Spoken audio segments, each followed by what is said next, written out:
Hello, everyone, and welcome to the Transatlantic Call-In Show. This is the place where you get to call in and ask two trans people all of your questions about anything and everything trans-related. So, it doesn't matter what position you're coming from. I see there have been people calling all of the shows with all of the straight men for the last, 2 weeks that don't call in here. This would probably be a better place to call. They probably are going to get... We are genuinely probably likely to get less angry at you than they are, because I've seen Forrest. He feels the need to dig in as an ally and to, slap you guys around. So, honestly, you'll probably have a better experience here than calling any of those shows. But anyway, I am your host today, Arden Hart, and with me is return guest we love, as always, Luxander. What's up? Hello, I'm Luxander. I'm non-binary. I get to be non-binary rep on this show, so Yeah. yeah. It's Our always a good token time. non-binary. Yeah, exactly. Well, thank you so much for agreeing to be here. It was kind of last minute notice. I know Katy was supposed to be here, but she canceled on me on Tuesday. She had something come up, but thank you for being available to fill in. I really appreciate it. Heck yeah, the benefits of working from home. Right. No, we love having you here. So we are so excited to dig into things today. I haven't kept an eye on the call notes. Actually, wow. I'm totally off my game today. I don't have any of my normal setup, so give me 1 second. I'm gonna kind of vaguely talk as I'm trying to put We all just the have to windows vamp. where they're supposed to be. Yeah, Yeah. I'm not the strongest vamper, but I'm trying out here. So, spoiler alert, we are going to touch on briefly, kind of related to the cast review in one of the polls today. If you want to call in about it, because I know we've been kind of prepping ourselves for inevitably somebody calling in about it, you're welcome to. I do want to be clear that I have not actually read the report or a summary of the report. I'm working off of an interview of Dr. Cass that Luxander shared. So kind of mostly using her reasoning is what I have reference to. And I have the vague idea of what the Cass report was, but just so people I read a aren't... summary. It's 400 pages long, y'all. So if somebody has gone through the entire thing, I was like, thank you for doing that. I'm gonna go ahead and read the summary because Right. I don't have time for that. No, and or the mental energy. Good gracious, being a trans person and now I have to read this anti-trans report that's being used to justify limiting healthcare for children. Oh my God. I have a trans youth in my life who is currently not able to access hormone therapy because of their age. And I'm pretty upset about it. So yeah, it would be nice if more people knew all those things. And yeah, so it's going to be fun. If somebody wants to try to defend any of the not just the information, but even any of the ideas coming out of the Cass report, or the fact that it's bolstering so many people, because I don't actually think that transphobes care about evidence. I think that they pretend to care about evidence when it's convenient. So now they have this really, really warped and very selective collection of information in the Cass report, and they're just gonna keep hammering on it and keep relying on that as though it is a legitimate source to back up their beliefs and claims. So whatever. Yeah. I don't want to spoil too much more because we'll get into it shortly. But yeah, I just wanted to just have that kind of as a preface for if anyone is going to call in and grill us about it or anything. I want to be straight up off the bat that if you're expecting me to be oh, you haven't read all 382 pages yet, no, I have not. I work a full-time job. I do reptile shows on the weekends. I have literally no extra time outside of this show to do anything trans related because I'm out there living a life and reading.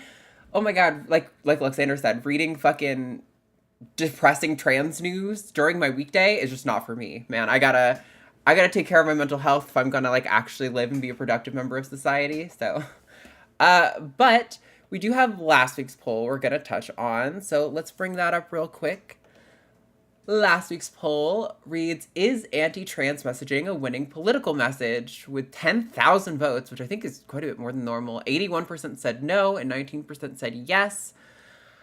I have not dug in too much on the comments. I feel conflicted on this because while I think you could make a strong argument that when it comes to electoral politics, candidates who have run on a heavy anti-trans campaign have not been successful, at the same time, anti-trans agendas have been successful politically, regardless of like the feeling of the electorate. Like we're seeing, record-breaking anti-trans bills being proposed in the House and in every state house, and things like the Cass report severely limiting access to transgender healthcare in the UK. So it is. It does seem to be the case that it doesn't help individuals get elected, but it does seem to be the case that anti-trans positions are in control of politics. I don't know. Where do you feel about it, Lex? Yeah, it is kind of interesting because it does seem that these politicians who are making that their central running point, like those people aren't doing very well in, like even amongst Republicans, even in states like South Carolina, there are like the electorate doesn't seem to be in line with this. Like 68% of Republicans say that these decisions should belong with families, even with regards to children, that the government shouldn't be stepping in. So it is that weird thing where people don't seem to be doing well in the like trying to get elected process, but that Republicans who are already in office are kind of like sticking to the party line in this way, with very rare exceptions. And I have also noticed that, we had a couple of legislative sessions in a couple of different states recently where they had a whole panel of anti-trans laws lined up, and then they just sort of let them expire. So it's not that they were defeated per se, but so much that like they just decided to leave it alone, which initially seems good, except that I think it's kind of like they realize that this is not polling very well. So they're chilling out in the primaries, and then they'll hammer hard on it again when we get to the general election. Like that's my sort of worry about it. It seems like it's not a winning political message, but that existing Republicans are gonna like keep going with it. Yeah, it's especially weird because there's I feel like there's very mixed perceptions that I'm getting from like how these laws are faring out in the courts where they're being disputed. Like I know we talked about considering for the poll the referencing the appeals court, which was like I'm forgetting mid east U.S. on the coast. It was the Fourth Circuit, yeah, right, like West Virginia, all those, yeah, right, and they had found that that the state should not be intervening when it comes to Medicare provisions for minors' access to healthcare. Is I believe how that spun out. Try to be careful with my words because I know these things are very like particular. But then there's also, I believe, one case that was going to the Supreme Court. I feel like I've heard any updates on it with regard similarly about whether or not states should be able to intervene with trans healthcare access. So I don't know if anyone knows anything about how that spun out. I haven't heard anything. I know too much about it. Oh, you do? Oh, okay. Yeah. Let me in. What's going on? This is what we do on my show. I know that you're like, I can't talk about this anymore, and I'm kind of getting to that point, but that is what I do on my channel when we cover these things on live stream. So sure. The Fourth Circuit Court of Appeals has had two cases recently. One where they determined that a trans girl would be suffering Title IX discrimination if she was forced to play with the boys. So big win in states that, are generally considered pretty conservative, like Fourth Circuit is like West Virginia, North Carolina, South Carolina, that kind of area. Right. And then also it was with regards to Medicaid, because in some states they were just like, we've decided that trans healthcare is not real healthcare and we refuse to cover it. And that was affecting adults as well. So basically any low-income adult who's on Medicaid had their access taken away. Right. And the Fourth Circuit determined that this is a 14th Amendment violation, the Equal Protection Clause that says you can't treat people differently under the law just because of who they are. So if a cisgender woman can get testosterone blockers because she doesn't like that she's growing facial hair, you cannot deny a trans woman that same medication just because she's a trans woman. So that was what those two were. And then there was I think in Utah or or Idaho, maybe one of those states where they passed a felony ban on trans youth healthcare that would like criminalize the doctors effectively.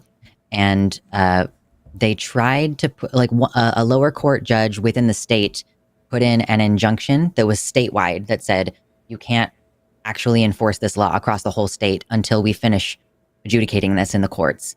And then lawyers petitioned the Supreme Court, and the Supreme Court just said, you can't do a statewide injunction. You can do an injunction for the two plaintiffs.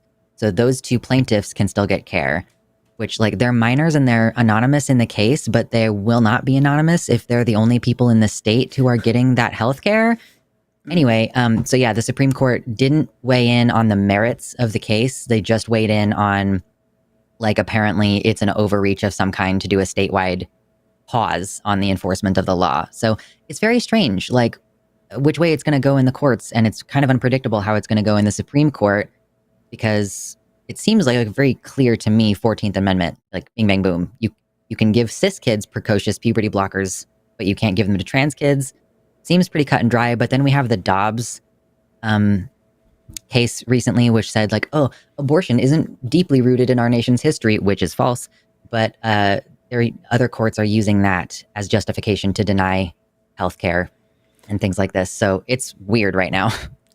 Yeah, it is very strange. I mean, it's not like I think trans healthcare would not have suffered attacks if it weren't for the undoing of Roe v. Wade, but it does feel like it has been a domino of like back and forth dominoes. Like, they hit once, or no, it's not dominoes. What are those little balls where you drop them and the force passes through the others? Whatever that. Oh yeah, the pendulum thing. Yeah.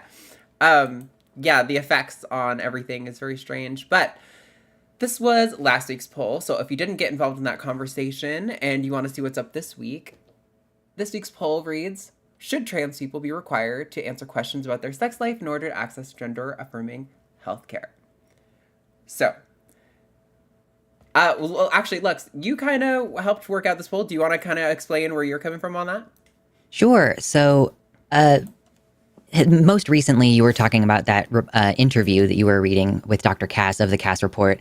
This, for me, actually predates that a little bit, because it has long been the case that in order to access gender-affirming care in the UK, and I think that this is the case for minors as well as adults, they ask you a bunch of weird questions about how you masturbate and, like, who you have sex with and who you want to have sex with. And, like, it's super invasive, in my opinion, and it's like creepy and unnecessary. And no trans people were involved in the making of this process of, okay, we're going to ask these questions. You need to be feeling this type of way for this amount of time, blah, blah, blah. It's cisgender people imagining what they think being trans is like and should be. And it kind of ties up in a little bit with the whole autogynephilia theory that's been widely debunked from Blanchard, where, of course, a woman wants to be found sexually attractive as a woman. Why are you pathologizing what is otherwise, like, totally normal behavior for cisgender people? Yeah, and, like, it's like the Cass interview recently, she was saying, like, oh, we need longer follow-up studies. You can't only follow up after 3 years. You need to go through and make sure that these people have, what was it? She was like, they need to have a good social life. How is their sex life doing? It's like, why are you such a perv? Why are you wondering how children and minors and very young adults are having sex? Like, why is this a relevant factor? So it's quite strange to me. Yeah, absolutely. I also think it's weird because from what I understand, from what I've read in this interview, the purpose of the Cass report was to review the literature as it applies to people under 18. And when you're complaining that there's not more than 2 or 3 year follow-ups, and she even confesses later in the interview that one of the most common ages of starting puberty blockers for minors is 15. So, like, you quite literally couldn't, under that model, get more than a 3-year follow-up, because that is literally the age limit of your own evaluation. Maybe there's a misunderstanding there. If someone wants to call in and correct me, please feel free. But I don't really think there is. Also, 2 to 3 year follow-up is a lot more than you get for most other longitudinal studies. It's actually pretty difficult to conduct a longitudinal study in general because the drop-off rate is so high.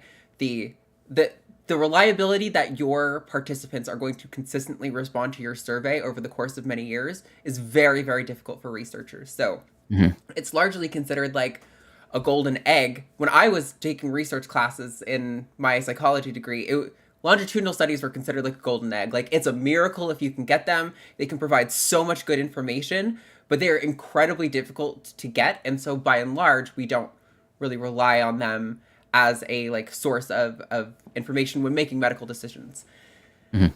Kind of the part, so first to address like this question directly, what you're saying, yeah, that I've heard that from the UK. I know Katy's talked about that for years. Yeah, it's obviously completely irrelevant, the success of our sex lives, because also like when you're talking about children, like honestly, I don't expect a lot of them to have like extremely detailed sex lives.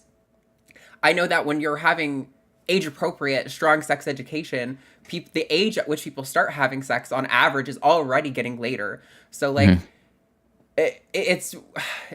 it's a very strange, conflicting group of emotions. When I was reading through this whole interview, Dr. Cass confuses me as a person because she'll say things sometimes uh, like maybe, you know, she seems to acknowledge the existence of like non-binary people, and she seems to say things like, oh, I'm not saying that we should get rid of trans healthcare altogether. I'm just saying that we should keep our options open. But at the same time, the outcome of her paper is fundamentally limiting the options available to young people. So it's like in direct contradiction with the stated intentions of the paper. But Mm-hmm. there were just like a number of points where I struggled because, okay, if you want to say like the evidence that exists for transgender healthcare is not as strong as it is for some other things, I would agree with that statement. I think the evidence for trans healthcare is actually pretty good, but admittedly, we don't have things like, you know, you can't test like your AC1 levels like you can for diabetes, right? Like there's not like a blood test for being trans. Mm-hmm. But It's a satisfaction thing. Like you have to go off of people's self-reported satisfaction rates. Absolutely. And she actually complains a little bit about that in there, that that's part of one of the problems with the qualities of the studies. But the issue is that when we're talking about someone's perceived sense of self and how satisfied with they are with that, the only source of that information is their self-report. There's literally no other way to access that information. So Imagine listening to trans people, though. What a crazy idea. right. So to like rebut that as like a bad source of information is really funny to me, because I mean, funny in like a morbid way, because it's like you literally couldn't have access to anything else. But I don't know. I highlighted like 4 quotes, and maybe they'll come up if someone wants to call in about it, but I'm not going to sit here and read them all off. I find that she will state that she has this intention to improve healthcare along with the evidence, but then kind of goes against the fundamental principle of medicine, which is that like we know when we give people a medical treatment, there is no guarantee that it's going to work for them, and that there's a chance that bad side effects could apply to this individual and make their situation worse. We're doing a cost-benefit review, right? And even if I take her position that, you know, the evidence for transgender healthcare is so bad, she repeatedly points out that there isn't evidence to suggest that it's directly harmful for these youth, and that instead we just need to like do like a let's just wait and see kind of approach.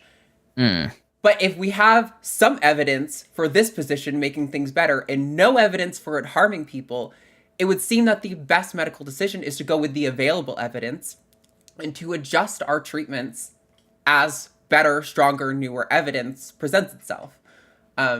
It's very strange to me the way she waffles back and forth between wanting trans people to exist and have access to healthcare, but then also doing things and speculating about their futures and how their health outcomes would be different if they didn't have trans healthcare, in a way that just restricts the possibility of being trans as a valid possible outcome. It's crazy because we know what the outcome is. Like one of the things that I think she was saying in that interview was like that we, you know, puberty blockers are the first thing we do for some reason. You know, she's like confused that that's the first thing we do. And it's like, maybe because watch and wait has caused numerous suicide attempts. Like maybe because during the many years that people are waiting for healthcare in the UK, they killed themselves, you know? Mm-hmm. So it was like, it's not as though we haven't tried other things. It's not as though we genuinely used to prescribe antidepressants for trans people for dysphoria, like, and also doing the whole conversion therapy thing, which in my opinion, forcing people, anyone, but children especially, to wait is an attempt at conversion therapy. And it's also basically torture. And it's like Absolutely. also worth noting that puberty blockers don't alleviate dysphoria. They simply pause the ongoing, continuing impacts of like going through puberty. So yeah, how can you even measure satisfaction rates in a system where now, and I think that this was before the CAS report was even published in the UK, children can only get access to puberty blockers now if, well, through the NHS now, if they are participating in the one big like study, clinical trial, whatever that they're doing right now. Um, and like in addition, there is a private clinic, but they're about to start opening investigations into families who are providing their children healthcare through the private clinic. So wonderful. We're just like the stated intention of the CAS report was, these wait times are really long. Why is that? Let's figure out how to provide trans youth with adequate health care. And instead, it is being used to justify stripping them of that ability to get that health care to the extent that they're going to do wellness investigations into families who are supportive and providing this health care. So Yeah. yeah, it's pretty obviously bad. Yeah, it's again this notion that they want to provide us with options and not lock us into a choice, but objectively, the outcome of this decision is locking us into a choice and denying us one of the options that trans people are reporting we want and we want, like, is the what makes us our lives the best, Mhm. and that the evidence has shown as well. But anyway, we're going to move on to take some calls. If you want to get involved in that discussion, please go vote in that poll. Let us know what you're thinking. But until then, we've got some callers on the line. So, Lux, you feeling ready? So ready. Let's do it. All right. First one we're going to talk to is Autumn. Pronouns are she, her, in Maryland. Autumn, you are on the line. What's going on? Well, tomorrow's my last day of this finals, so that's fun. But no, I'm doing pretty well. That's good. Good. What's going on? What do you want to talk about today?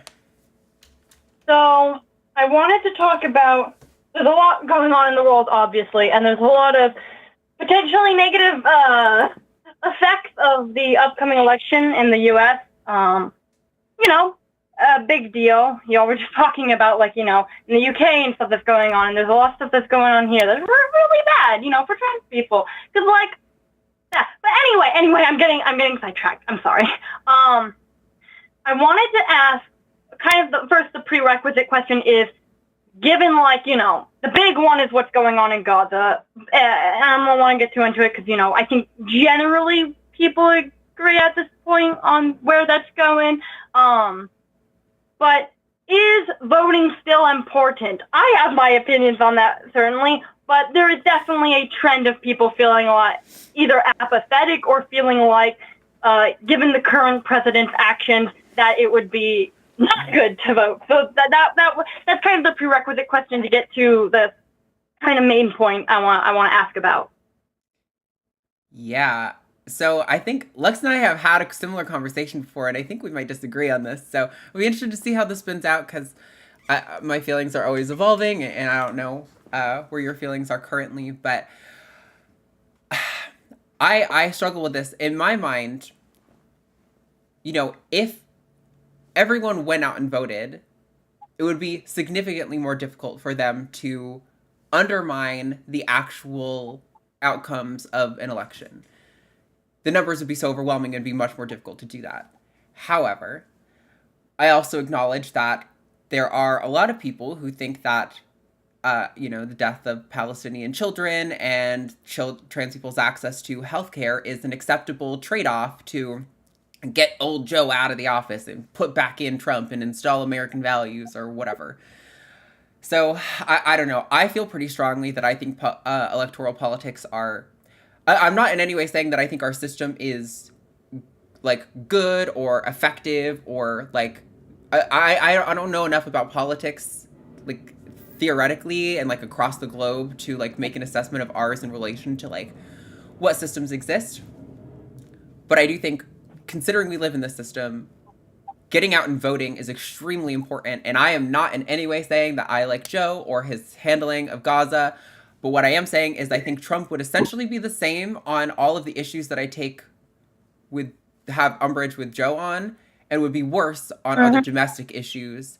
And so to me, that seems to be sufficient reason to get out and vote for whatever the not Trump is. And in my mind, the lesser of two evils is objectively better just on like how those words work.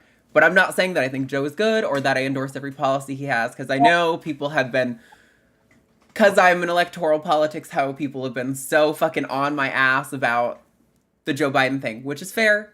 You know, criticisms are valid, but yeah, anyway, Lux, what do you think? I'm excited to see where this goes.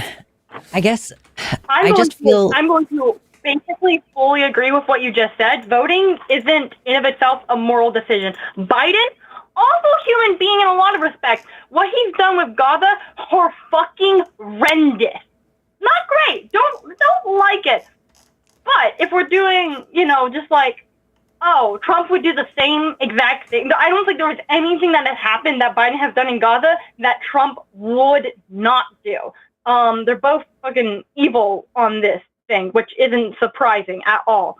So I would say voting is incredibly important. People need to vote. It is incredibly bad that people feel like voting is this like showing of support for a person, because it fundamentally isn't. It is to exert one of the very few forms of power we have. Of course, it's not the only form, but it is one of the most recognizable and easily understandable forms. And I think it is important that, people do that.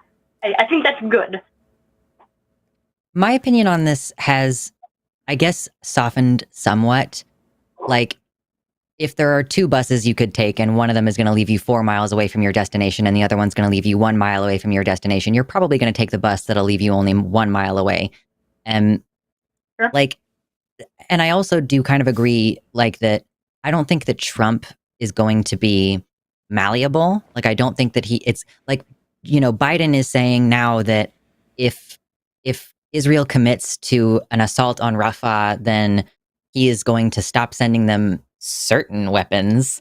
Right. Okay. Which I don't actually believe at all, because every supposed red law. But anyway, sorry. It does sort of imply, or it indicates that a Biden presidency is at least subject to public influence. But there are so many things that are still going wrong under a Biden presidency, and they are taking some actions, but they could be taking more actions. Like, I can no longer use public restrooms in the state where I was born because I'm trans. That happened under Biden's presidency. 1,000 Americans per week are dying from COVID. That's under Biden's policies. There's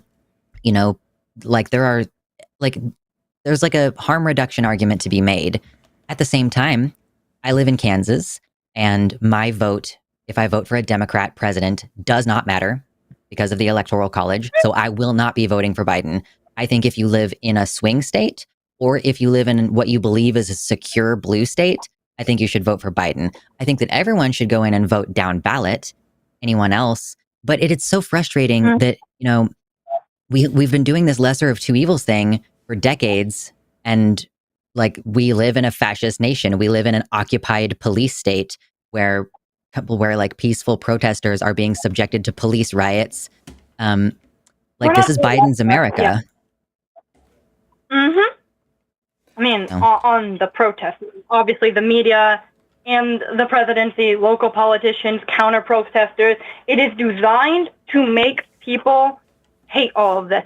There's a reason it's been compared to Vietnam. The good news is, as of 2 months ago, even before this, 75% of Democrats said that they didn't like what Biden's done in Gaza.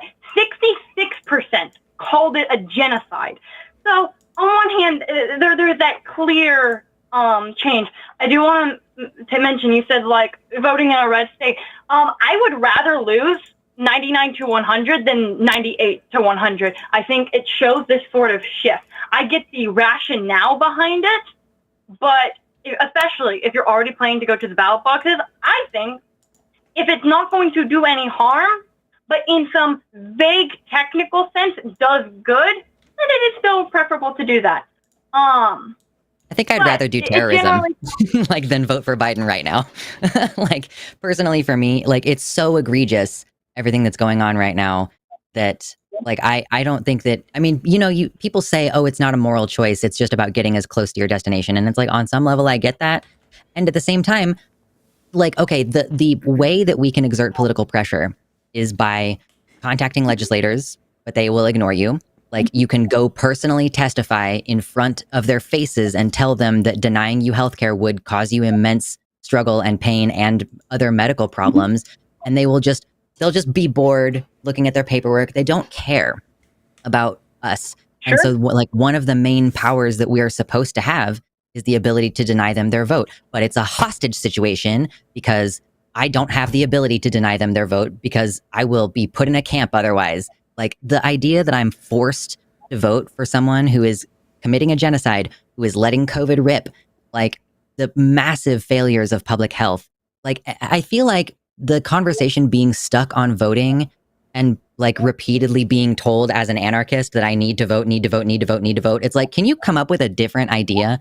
Like, if you will shut up talking, not you specifically, like, but people in general, if y'all will shut up talking about voting, we might be able to have a different conversation about other ways of achieving our goals. Because voting, I'm sorry to tell everyone, is not working. Like, it objectively is not helping.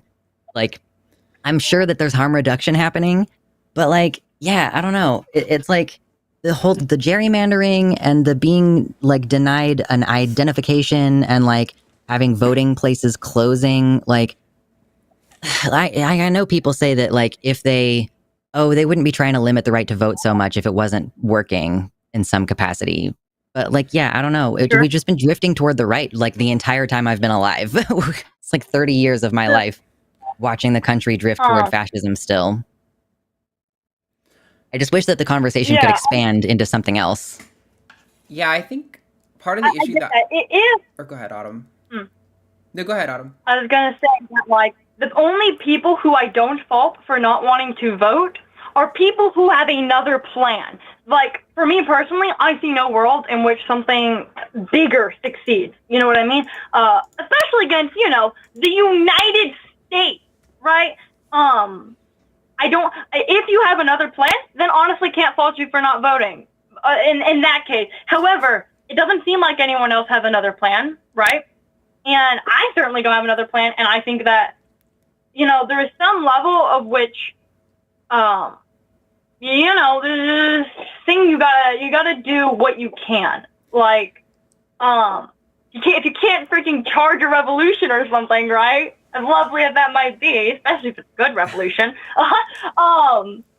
Like, sure, lovely, but in the absence of that, what do you have? And I would say, actually, you're talking about, like, talking to, like, legislative, like, testifying and stuff like that. The purpose of that, I don't think, is to change the politicians' minds. 99% of the time, they've made up their mind. It doesn't matter. Who it does change the minds of, especially in the age where we can get information across as fast as possible, which is why, like, in those protest crackdowns, they are failing at suppressing it as well as they might. But in any case, it's to convince other people, to get people to perk up and pay attention, which does actually make a decent difference, more than negligible, I would say. Yeah, I mean, I feel like it's hard to necessarily always measure the impact of this stuff, and I definitely feel the frustration of like the how ineffective voting can be, especially if you're living in like a deep red state where you're just kind of locked into red policies and there's not really much you can do about it. I wish I knew more, but also, especially when you are like just a citizen living in the US, like I also would like to pay off my debts and to start saving up money and to like think about retirement one day in my life. And well, obviously I'm not denying that that's like an incredibly privileged thing to say while, Gaza's happening right now.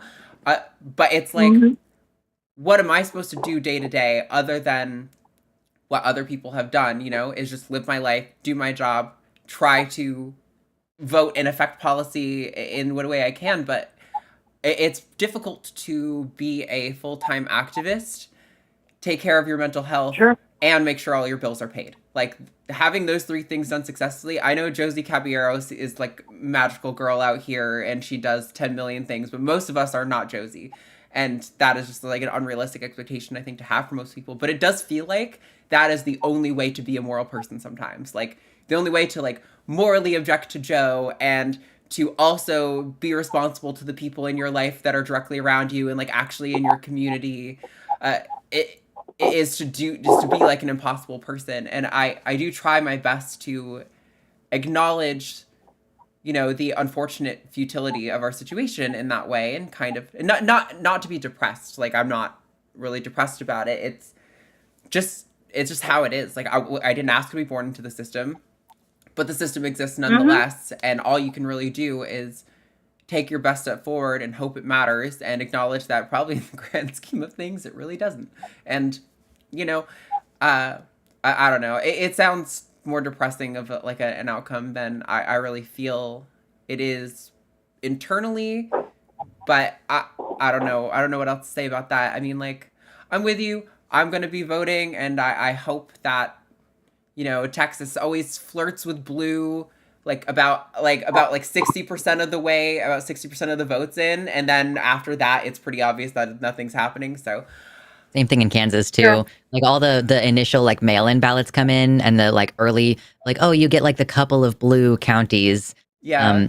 But like Kansas could be purple, except that it's heavily gerrymandered. Like the Right. couple of blue cities are carved up in such a way that like they get lumped in with a huge rural area and then completely like cancel out our vote. So weirdly in Kansas, we end up with a Democratic governor and a completely red Congress. Like, so Yeah. did you have a broader question that this was leading up to, Autumn? Yes. I was interested in, if y'all are interested in, that if we do say that it is good to vote, if people don't vote, can we put blame?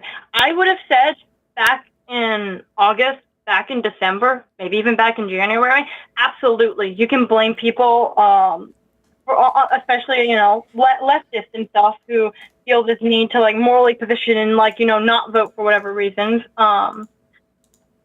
You absolutely could have, but I feel like at this point, I mean, again, like 75% of Dems are against what Biden's done, and yet he's done nothing to change that. He is fully committed to the bit, and that is a problem for him. I would have said a while ago, you should be blaming voters for it, but I'm starting to feel more and more as this goes on that the Democrats are digging their grave in what they're doing, especially Biden. Just look at Fetterman. You can vote for a progressive and then they will switch on you. Yeah. I do want to butt in just to say, since this topic isn't super related to trans issues, it's kind of like tangentially, because politics is always related to trans issues. I do want to maybe put a little cap on this so we can get to some callers who are actually calling in about trans stuff. But yeah, I mean, I totally agree with what Lux's saying. Like, yeah, I mean, it's really frustrating at a time where we can vote for a progressive and then they can totally swap on you after they're elected. I think that even happened in Dallas County. There was somebody who ran as a Democrat that switched to Republican after he got elected. That's happened a couple times. There was a brand new district made in either North or South Carolina, I can't remember which, and a woman ran as a Democrat, and she won with a pretty hefty, like, I think it was like 60% or something like that, like a pretty good majority. And then she was like, by the way, I'm a Republican. And you know how I promised that I was going to vote to protect abortion? Well, screw you guys. I'm going home. Like, I don't know, like, what are you supposed to do? And like the question of how, like, can you blame individuals? I think that the impulse to blame individuals for systemic problems is a toxic byproduct of the hyper individualistic society that we live in. That like the idea that, like, if I don't vote for Biden, like, let's pretend that I lived in a swing state or something. If I refuse to vote for Biden, like me being held personally accountable for Trump winning, it just feels egregiously ridiculous to me. Like, you know, it just seems like you can't hold people personally accountable for a system that is meant to disregard their opinions at this point. Like, that power keeps getting siphoned further and further up. And like, it's like putting the onus on individuals to recycle when a couple of companies are responsible for 90% of the world's emissions and pollution. Like, it just doesn't make sense at a certain point. Yeah, I get where you're coming from on that. Autumn, did you want to give a last little cap on that? And then we're going to let you go and move on to some new callers. Sure. To give one more sentence, get your passports and get your guns and stay safe out there. Have a lovely day, y'all. There we go. Thanks, Autumn. See you later. I also want to point out we did have Roberto on the line. Lex, I don't know if you've been watching shows lately, but there's been a I don't. caller who's called in who says he's from Cuba. His call screening thing says he's from Florida. Insists on just shouting slurs, homophobic slurs in Spanish. So I banned you. We do take calls from people who are like gender critical, as it were, but not if you're just going to shout slurs on our channel. I didn't get to ban you last night because you hung up too fast, but I got you today. So another IP address thwarted. All right, let's move on and take another caller. Let's go to Brandon in Georgia. Pronouns are he, him. Has a question about trans women in sports. So we'll see how it goes. Brandon, what's up? Hey. Hey, hello. So, yeah, I want to talk about trans women in women's sports because I find that with a lot of trans issues, you have, like, one group of people where it's like, hey, let's actually, like, give trans people care that's based on science and stuff, and you have another group that are like, oh, they're just faking and pretending. But this is actually an issue, I think, where you can get multiple people who are both part of that first group disagreeing. And my view on it tends to be that individuals who have undergone male puberty should not be permitted in women's sports. So, like, if you're a person who was assigned male at birth, but like you underwent puberty blockers, then I tend to think probably you don't have an advantage over cis women, and that you should be permitted into women's sports. And I'm curious what you guys think. There is not a substantial amount of evidence indicating that testosterone gives a significant benefit on its own. Certainly not an unfair benefit. Like, we sort of arbitrarily decided that testosterone is a huge deal. I actually just read a study recently that it was commissioned by the Olympic Committee, and they looked at all these different things. Well, oh, you know, trans women's bones are more dense, and oh, their hearts are bigger, and oh, their lungs are bigger, and all these different things. And they looked at all these individual factors, and they compared against cisgender women, against transgender men, and against cisgender men, and basically found that trans women actually have a disadvantage in, like, the majority of these measurements. So, I don't know, Arden, you can take it. Yeah, I saw that study. It definitely didn't have as many participants as I would like to feel comfortable making like a generalized statement about it, but it is interesting because I know there was at least one study before it that had almost the identical findings. That was one of the only other studies that actually compared trans women, cis women, trans men, cis men, which is not a thing. Usually what we see is people are generalizing from studies about cis men to trans women, which I think is a mistake. But really how I've been coming down on this argument lately is, Brandon, I even think your position that you just stated, which was that generally if people are on puberty blockers, maybe before male puberty, that they won't have an advantage. And I think I want a more nuanced take than even that, which is that banning an entire group of people for any reason is always wrong. And that there may be people who go through puberty suppression before male puberty who possess an advantage. And there may be people who go through male puberty who don't possess an advantage. So rather than saying, if that doesn't apply to you, sucks because we're just applying this rule to the entire group, why don't we actually just evaluate each athlete on an individual basis based on some objective criteria that is not, or, you know, I guess objective is pulling some strings there. It'd be subjective, I guess, based on some subjective criteria as they apply to the sport that each athlete can be measured against. I think that seems to me like that would be a policy that would include absolutely everyone for maximal fairness, that wouldn't ban any group of people from participating in the sport, and that would actually potentially liberate some like sex boundaries on not like sexy sex, but like for example, like cis women might be able to. There might be a cis woman who is so phenomenal at a given sport that she could dominate all of the cis men, but she's never given the opportunity. And this kind of policy that I'm proposing would not only be inclusive of trans women, but would also give cis women the opportunity to actually show up and dominate in a sport if they have the ability to. I don't understand what the objections are to policies that evaluate athletes on an individual basis, and why the discussion is always, should we ban this group of people? Is it okay to ban this group of people? Maybe in this situation, it's okay to ban this group of people. I feel like banning groups of people is always wrong because not every individual is always going to is not always going to meet all the criteria that is expected of when these policies are put into place. if that makes sense. I wanna add on to that just a little bit before Brandon responds. I also read another study that showed basically that looking at the difference in performance with testosterone levels versus looking at the difference in performance of a lifetime of difference in quality and funding of the sports programs themselves, like that those differences, even from like the elementary school age up through college, can make a lifetime difference in performance where women are performing worse than men on average. And also, there have also been other studies done on like kind of unrelated, but I'm going to tie it into this because I do think it ultimately shows the point that I'm trying to make. If you tell a group of girls, like if you have a group of girls that are going to take a math test and you tell one half of the group that like in the process of speaking to them about what they're about to do, you say, generally girls perform worse on this. Those girls will perform worse on the math test just because you told them that they will. So personally, my personal opinion is fundamentally the segregation of sports based on sex means that women always underperform. And that if you put them against men, they would probably rise to the same level. Like we are barely, like as looking at species, like speciation and everything, we are barely sexually dimorphic, like barely. And so it seems to me that, again, if you have concerns about bone density or height or something, like, are we going to bar Gwendolyn Christie from being on the girls' team because she's like 6'3" or whatever? Like, okay, if you have a problem with those physical differences, like, first of all, I'm sorry, sports is about physical differences creating excellence. But second of all, just make height and weight classes. Seems simple. Yeah, stereotype threat is actually a well-established phenomenon in psychology. There's a lot of papers on stereotype threat. But sorry, Brandon, that was a lot. I want to hear what you have to say in response to all that.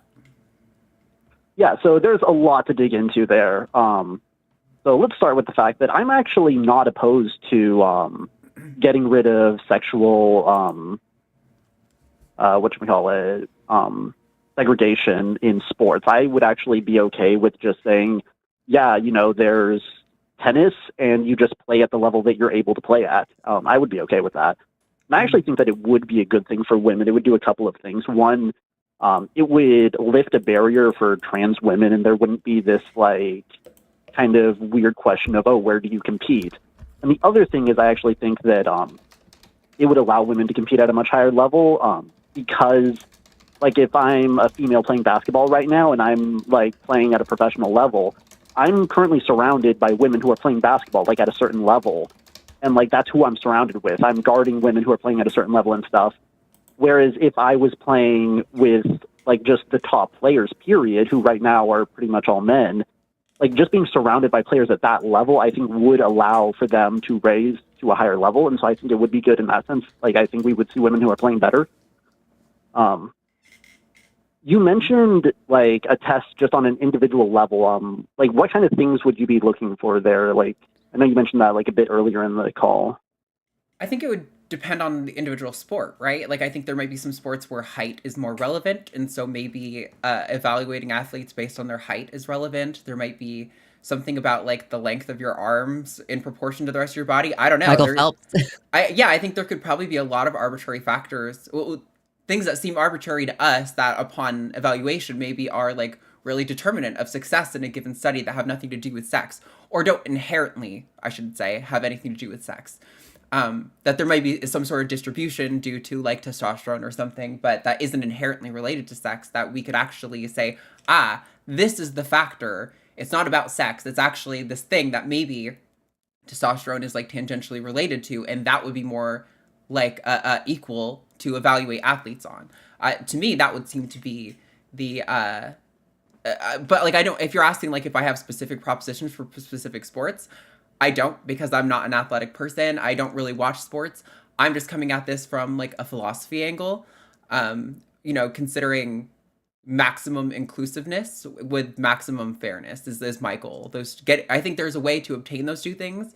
And I think it's also important to notice for people who are watching, I'm not saying admit absolutely everyone and anyone. I think when you're considering maximum inclusiveness and maximum fairness, you're going to have to necessarily exclude some people. Because as Luxander pointed out, sports are inherently about physical differences creating excellence and performance at certain tasks. So, like, they're naturally going to be exclusive to some degree. It's just let's not exclude based on these characteristics that we have decided as humans seem to hurt people when we exclude them based on these characteristics. Let's go on these other things that actually seem to be related to the sport. Okay, so it sounds to me, and correct me if I'm wrong, but you're saying that like these sort of individual tests on a sport by sport basis would be like an analogy for like a wrestling weigh-in, deciding what like division you're going to be in. Yeah, and again, not an athletic person. I'm sure there are some sports where it's going to have to get more complicated than that, where that might not be sufficient. But I think that's something we can work out on a sport by sport basis. Well, It just feels like you're really splitting hairs at a certain point to me. Like, why are we going to go, like, it's like, it just seems myopic to go through and be like, okay, well, if you have a certain hemoglobin count, because that's one of the things that people complain about with trans women, like, oh, if your hemoglobin is above a certain level, like, okay, are we going to start doing hemoglobin tests for every sport and then making like different classes based on that, or even height? Like, okay, are we going to do, like, there's a shot put for people over 5 foot or over 6 foot because their arms on average tend to be longer. Like, I do think it makes more sense to just stop nitpicking. I don't know, like, just if we just made it available to everyone. Because if you start nitpicking, like, literally Michael Phelps should not have been allowed to perform because his muscles, like, don't produce lactic acid or something. And, like, he's literally got a mutation that prevents him from getting tired the same way that most people do. So, like, it just, like, I don't understand the purpose of this at a certain point. It ends up leading to situations where Caster Semenya is either barred from sports or forced to take testosterone blockers. You know? I don't know. Go ahead, Brandon. So I think we agree on like the idea that it would be good to just not have the sexual division in sports, but like as it is, you tend to think that like trans women, even if they like have undergone male puberty, should still be permitted in women's sports. There is no evidence that they have an unfair advantage. I think you would need an overwhelming amount of evidence of foul play in order to, as Arden said, like, in order to justify discriminating an entire group of people, like an entire class of people, out of something that the UN considers to be a human right.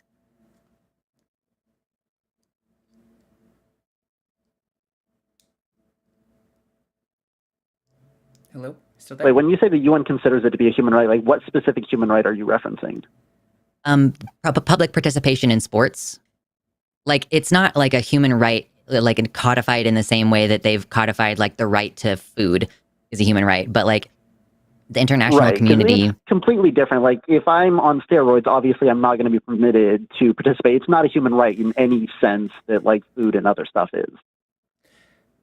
Yeah, I think what we're talking about is more. It is considered an indignity, though. Like, that's the thing. Right. It's that denial of an entire group to participate in sports. Of like a group of people is more of like a denial of your ability to freely participate in society is the problem. Yes. And where that becomes a human right. I agree. You don't have a right to necessarily participate in any individual sport or any individual competition or any individual league. I think it's totally fine that we can have restrictions based on fairness. It's just, I don't think it's ever ethical or acceptable for those restrictions to unilaterally ban trans women or any trans person as a group. I think if you want to come up with some sort of criteria that shows like we've said several times, you know, whether it's weight or height or whatever, this is directly correlated with success in the sport. This person, you know, doesn't meet those criteria, therefore this individual can't compete, and that is equally applied to trans people and cis people, then I don't really think there can be much of an objection to what that's achieving. But when the call note, and you know, I'm sure you're just summarizing your call to the screener, but like the call note says, caller feels that individuals who underwent male puberty should not be allowed in women's sports. Like, I think that is so broad that you're going to exclude people from sports who wouldn't have an advantage, and you're going to include people in sports who might ostensibly have an advantage. So at what point are we actually accounting for fairness versus just discriminating against a group of people?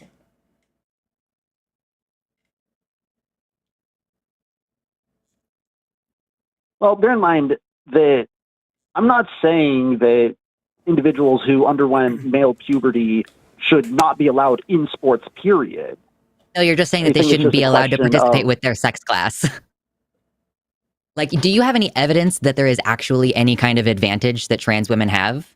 Because that's the thing, is like, when you assert that you think trans women shouldn't be allowed to participate, there is a dramatically high bar for you to provide evidence. It's like the whole God claim. Like, you would need an overwhelming amount of evidence to convince me that class discrimination on that scale is not like an indignity, like a serious indignity for the entire group. Yeah, so let's go over two things here. One is like the standard of evidence. I tend to think that it's not as high a standard of evidence that should be required as you seem to be indicating, since I think that the emphasis should be on fair play, whereas like we take it seriously if there's even like a chance that a person is on steroids or something. And so like a small chance of unfair play is taken very seriously. I don't think there necessarily needs to be like an overwhelming amount of evidence that some player is cheating in order for us to take it seriously and potentially. You're talking even, about like, an individual though having like a specific thing. Like you're shifting the goalposts a little bit, because you're saying, okay, if we want to make sure that someone who's on steroids is not playing. Okay, no, then hold on. check You're for steroids. Okay, what was the goalpost and what is the goalpost? Because now that's not true. I'm not shifting the goalpost. And if that's true, then what was it and what is it? We are talking about an entire group of people. You are asserting that there is some kind of unfair advantage that makes you think that there should not be people who have undergone male puberty in female sports. Then you bring up like a person on steroids doing something unfair, and yes, there are rules around that. That is not relevant to what we are discussing right now. I very clearly indicated that what I was referencing there was the standard of evidence that you seem to be requiring, because what you referenced was that it would be an overwhelming amount of evidence that is required. I want any evidence, Brandon. Like, give me any evidence that there is an unfair advantage. And while I don't have the studies in front of me, I'm more than happy to call in on another show with it. That might be a good idea. My understanding is that there are a lot of advantages, such as like a higher VO2 max and stuff like that. That's one of the major ones. Well, so there's no studies though.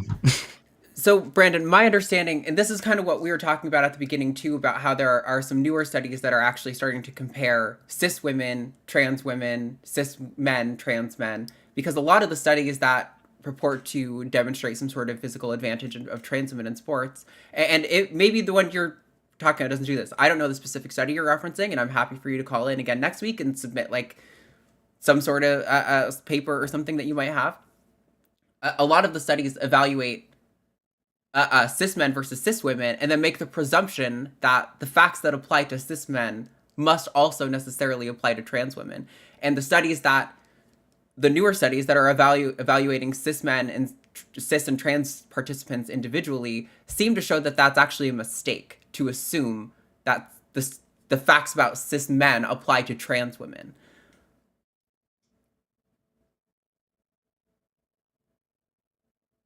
Well, that's not the question, though. The question is whether or not trans women have certain physical traits that give them an unfair advantage over cis women.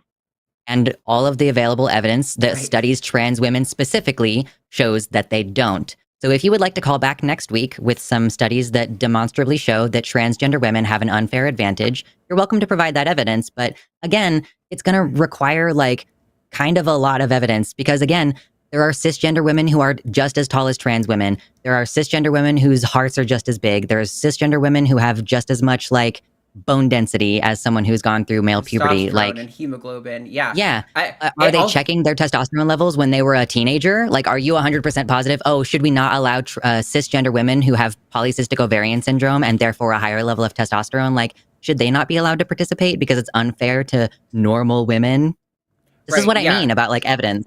I definitely, but the fact I definitely that, like, did address the questions. I definitely did address the question specifically, because you were saying like, oh, well, this one factor I hear is related to fitness that applies to trans people. And I'm saying, oh, well, as far as I'm aware, all of the studies except for like 2 that I've seen, which are admittedly weak, I would like to see more studies that actually evaluate this specific phenomenon of comparing trans and cis athletes individually, make the assumption that the data that applies to cis men applies to trans women. And so you're saying that trans women who underwent male puberty might deserve to be excluded from female sports because there's data that suggests they have an athletic advantage. But what I'm talking about is that the data that doesn't make that one potentially flawed assumption seems to indicate that the assumption is flawed.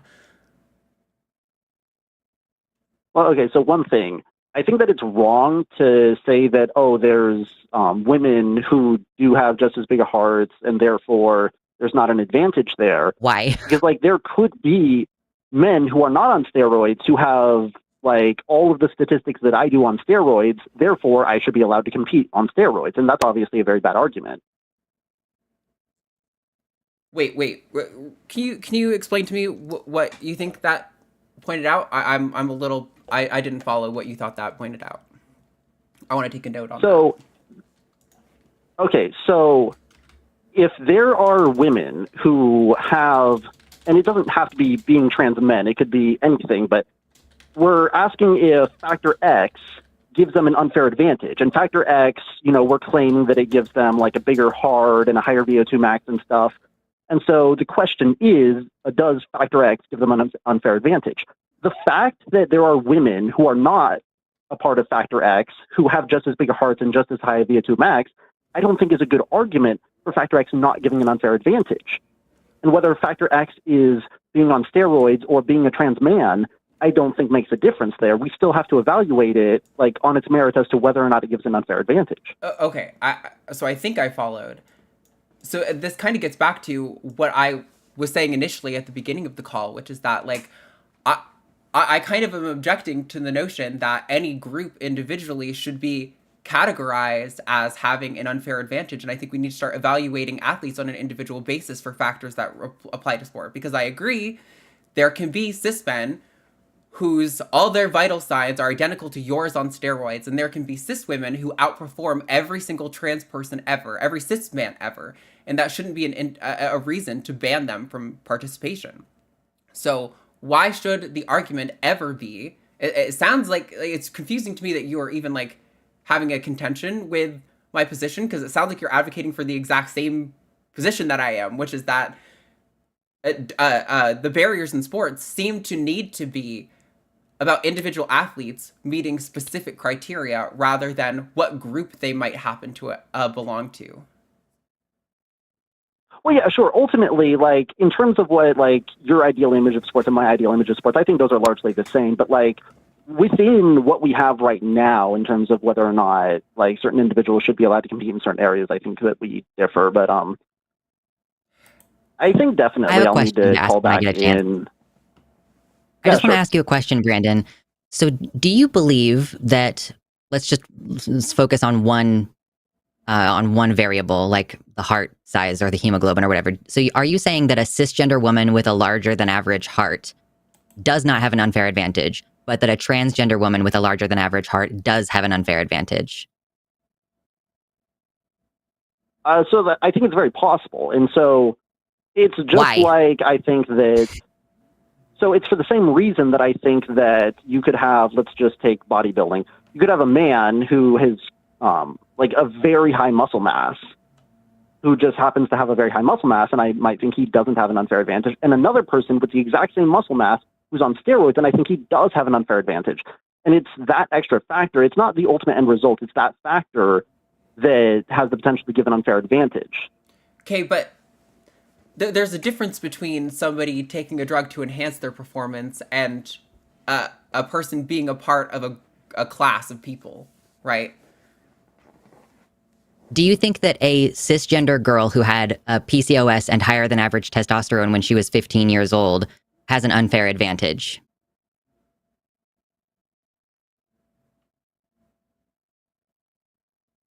Well, I certainly think that probably she has an advantage. Whether or not it's an unfair advantage is... Why is it unfair for a trans girl, but not unfair for a cis girl? It feels like your use of unfair here is kind of anything that you personally don't like. This is like objectively a feels over reals argument. Please call back next week with some actual studies. That would be great. Okay, you just claimed that I was saying that it wasn't unfair for the cis girl, and I literally didn't say that, so please stop putting words in my mouth. Wait, no, but... Okay, repeat what you said, because as far as I could hear, it literally did sound like that. So I don't know if it's so much words in your mouth as much as your failure to communicate. So let's maybe try again. No. It literally was not my failure. She literally just, or they, sorry, is it they, them? Sorry, I lost track of who was talking, but anyway. No, I literally was in the middle of saying whether or not it would be unfair. I think it's less clear, and then they just said, "Oh yeah, So you so think why it's is less it not clear? unfair for the cis girl?" And I Do you- literally, You are claiming that it is an unfair advantage for a transgender woman to have gone through a testosterone puberty, and you're saying it's may or may not be unfair for a cis girl. You have a double standard, sir, where you are just deciding that one group of people has an unfair advantage. This is feels over reals, babe. I'm sorry. I'm struggling to see. It really does feel like you're kind of arbitrarily assigning what classifies as unfair in this situation. And if you don't feel like that's the case and you want to call back in to maybe with some data and try to smack us around, I totally endorse that. I welcome you to call back in. I do want to get to some other calls because we have lines packed today and we have lines with gender critical callers. So I do want to give it. No, one of them who I really wanted to speak to dropped. No. Damn, unfortunate. oh Yeah, so I do want to get to those other callers, but I want to give you a chance to give a little wrap up note or anything. How you feeling? yeah. I mean, ultimately, I think that I will just have to try and call in next week. It's same time, same day next week, right? Yep. Okay, so I'll go ahead and do some more research and probably call in next week. Hopefully, be able to dig in a little bit more on the issue. So, yeah, hopefully you have a good rest of the show. Have a good day. Cool. Thanks, Brandon. Talk to you later. Bye. Yep. All right. It's unfortunate. The person who called, who I wanted to talk to, has called every show on the line not giving pronouns. And the first show that he called not giving pronouns, he got locked into a conversation talking about because initially he gave attack helicopter pronouns, and Forrest dug the fuck into him on it. And I love Forrest. He's great. Forrest is great. I commended him for how he handled the situation.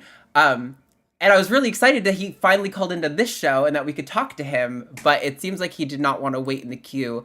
I just want to reiterate to people, we always give priority to people who are gender critical or trans skeptical because those are the point of this show. But also you're not that important. And if somebody came before you in the line, I'm not going to be like, oh, hold up everybody, because this guy called in, so I got to hang up. Yes, it was Chuck. I would have liked to talk to you, Chuck, because I think I know you have some strong anti-trans feelings and that you come from a science background, but that you seem to endorse some sort of conspiracy about ideological capture in academia. And I think there could have been a really interesting conversation there. But if you just didn't have time, fair enough. Please do try to call back on another week. We'll try to get you in. You automatically are bumped up in the queue and you were going to be next. So it's unfortunate. But anyway, oh boy. Now this call, I remember not going quite as well, but we'll see. I'm gonna try not to poison the well too much. I do want to give him a sincere chance. Let's talk to Ulrich in Mexico. Ulrich, you are live on Transatlantic. Talk to us. Hello, What's going on? how are you? I'm doing all right. Yeah, you told me on Sunday to call in this show, so here I am. So Awesome. What did you want to talk about? yeah, I mean, continue what I said from Sunday, and especially I have a question for you because it ended and we could not quite finish the topic. You said there has been a lot of violence and persecution against transgender people, and I want to. Can you give examples of that, please? Yeah, trans people are murdered by their partners for being trans when people are ashamed and think that they're going to be viewed as gay if their friends find out that they slept with a trans woman. That's a common thing that happens. Trans people are homeless at a higher rate than cis people. We get rejected from our families at higher rates than cis people. There's many harms that people sustain as a result of being trans from society, and those are just a couple. And also there was hold on real quick. Back in the 1940s, I want to say, during the lead up to World War II, there was this amazing institute in Germany, in Berlin, called the Sexual Institute of Study, basically translated from German. And while the Nazis were rising to power, they sacked the institute and presumably killed anyone who was there because I think one of the first trans women who ever got a vaginoplasty was at the institute at the time, and she was never heard of again afterwards. So trans people were also persecuted, killed, put in the concentration camps just like gay men were. According to the Nazis, they were basically the same group. So gay men and transgender women in particular were both targeted and systematically eliminated during the Holocaust. So, yeah, pretty well substantiated harms and violence against trans people. But they are, for example, then a lot less than the violence against black people or Jews. Okay. Per capita, I don't actually think that's the case. Yeah, Ulrich, is this going to be the net numbers argument are higher, therefore it's lower when we're not taking into account per capita? I mean, I don't actually... It's not about numbers. The point is, I think everybody suffers like discriminations and problems sometimes. I live in a place where most people don't look like me, and there happen things which people would consider discrimination. I don't think so. Some people might just get first in line in front of me or might scoff at me for whatever reason. But I think then you trans people, you just think, oh, it's because I'm trans. Okay. We might also consider I think that. it's interesting, Ulrich, that we just gave you examples of trans people being murdered and violent discrimination, and your comparison was, well, sometimes people cut in line in front of me and I don't mind. Yeah. What an utterly disrespectful statement. No, Ulrich, shut the fuck up. You're going to sit down. No, not disrespectful. Ulrich. Oh, come on. Here we go again. Oh, yeah. Yes, I know. You don't like swears because you have really small feelings and they get hurt by big words. No, I know. like It's really difficult reality. for you. Oh, Reality. I know, Ulrich. It's okay. Let it all out, baby. Tears, Real world. tears. Yeah, real world. Real world. I was The real being mean. world are the violence and the harm that comes to trans people. Listen, I'm totally fine with the notion that lots of people just experience discrimination and that there might be some disagreement on where exactly the line for discrimination is. All of that is obviously the case. But you are saying, you actually said on the Sunday show that trans people do not experience violence as a result of being trans. And that's like objectively, obviously not true. Are you willing to retract it? The example you give me, that they're almost ridiculous. There is not this big persecution going on. Ulrich, is somebody getting murdered by their partner because they're afraid of their friends finding out that they slept with a trans woman? By whom is they getting murdered then? Ulrich, shut the fuck up until I'm done, and then you can answer the question. Yeah. Is somebody getting murdered by their partner? By a trans person? Ulrich, is somebody getting murdered by their partner because they found out that they were trans? Is that not a big deal? Yes, but are there not more women, women, as you would call them, getting murdered by their partners? Is yes, you saying it is a big deal or it's not a big deal? That wasn't clear. It's a big deal for that person. Okay, if you don't know the people, we don't pretend it's a big deal for us. We don't know them. Well, but if the person was killed because they are trans, Ulrich, hold on, give me a second. Hold on, I need to jump in here. Sorry, hi, my name's Luxander. Good to meet you. I don't have any pre-existing bias against you. Clearly, Arden, you had this conversation already. Mm-hmm. So the thing is, there's this thing called the trans panic defense, where a cisgender man will be attracted to a trans woman. And a lot of the times they even know that the woman is trans, have sex with the woman, and then after they get their post-nut clarity, they freak out about the fact that they just had sex with a trans woman, and they murder her so that other people won't find out.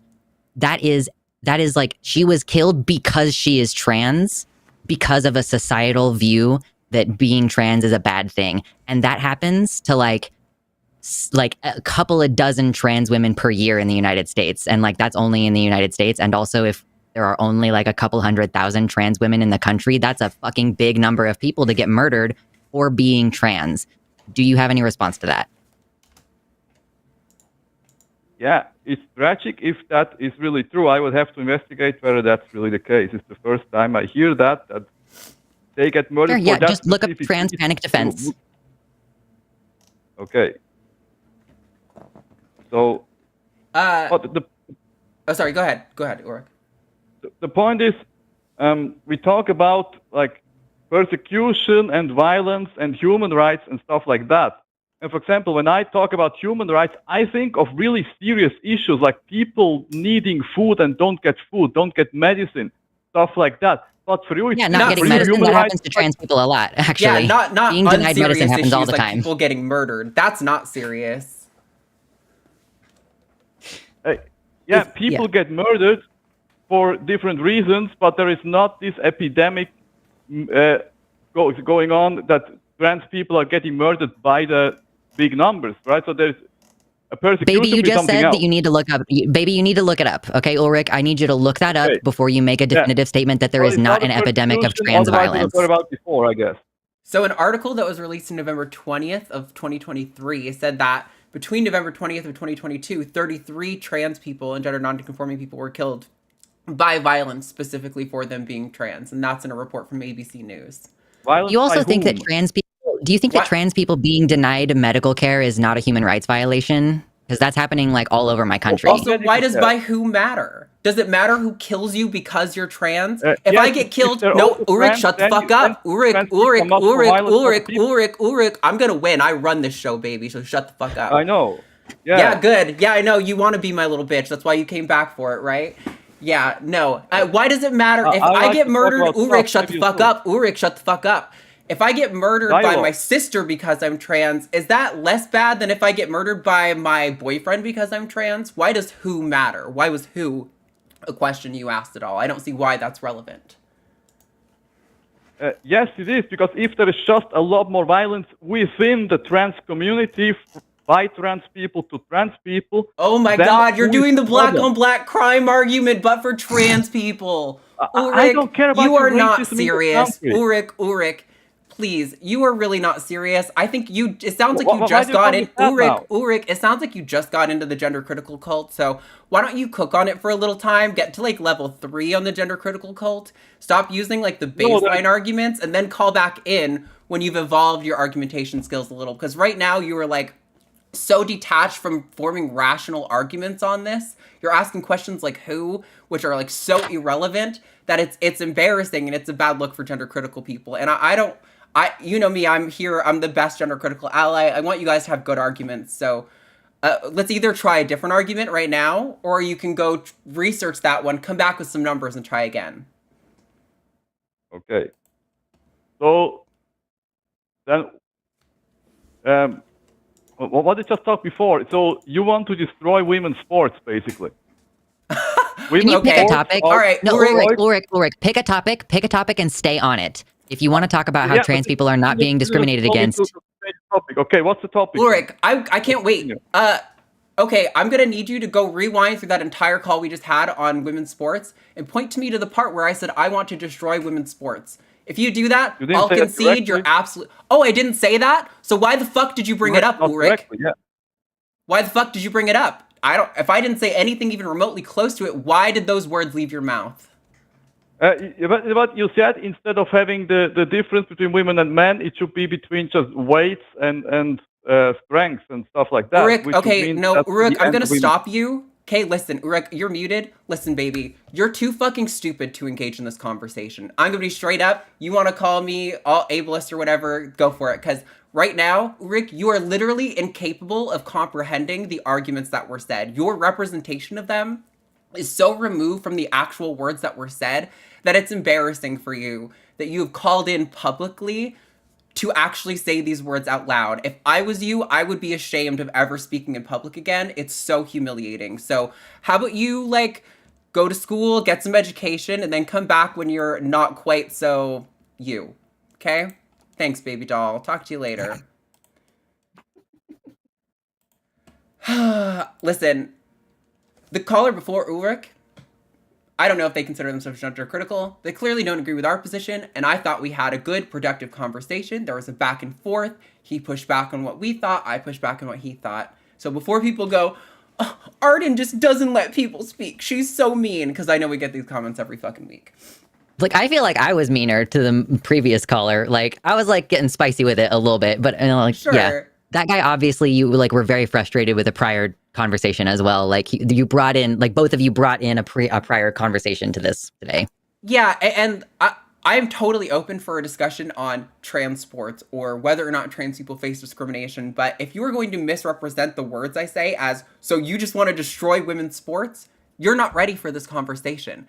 If you want to misrepresent, or if your next question following this many trans people were murdered as a result of being trans in the last year, and your response is, by who? You are not equipped for these conversations, because those things are irrelevant. We are dealing with people's human rights here, and we're going to need people who are capable of logical argumentation and forming an actual reasoned argument in order to get to the nitty-gritty truth of the matter that's underlying these issues.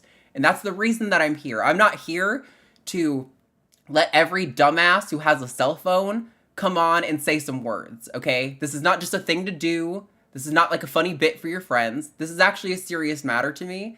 And so if you aren't capable of engaging in these discussions, you aren't welcome. I will say, and I'm not validating it, but I think that what he was maybe driving toward is that sort of individual crimes from one person to another does not represent persecution. Like, I think that what he was sort of like lending himself into was that like it would be persecution if it were the government or the police, which is, first of all, not understanding that it is already an existing pattern amongst the populace, and that like one of the things about fascism is that it utilizes like interpersonal violence and like it deliberately inflames those sentiments to justify that. Like the sack on the Institute of Sexual Study was not by the actual military. It was a bunch of college students. Right. They whipped up into a frenzy. Yeah. So I think that's what he was getting toward. I'm not legitimizing it, but I think that's what it was. Yeah, and listen, I am totally down to have that conversation. But if you aren't capable of making that argument yourself, if we have to make the argument for you, you aren't prepared for this. It's not my job to sit here and steelman every single gender critical's argument. I have limited time in my week that I cut out specifically to talk to these kinds of people.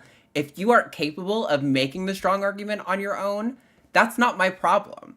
Like, I appreciate what you're saying, Lux, and I totally agree. That probably was like the steelman good version of the argument he's making. But if you aren't capable we shouldn't have to do.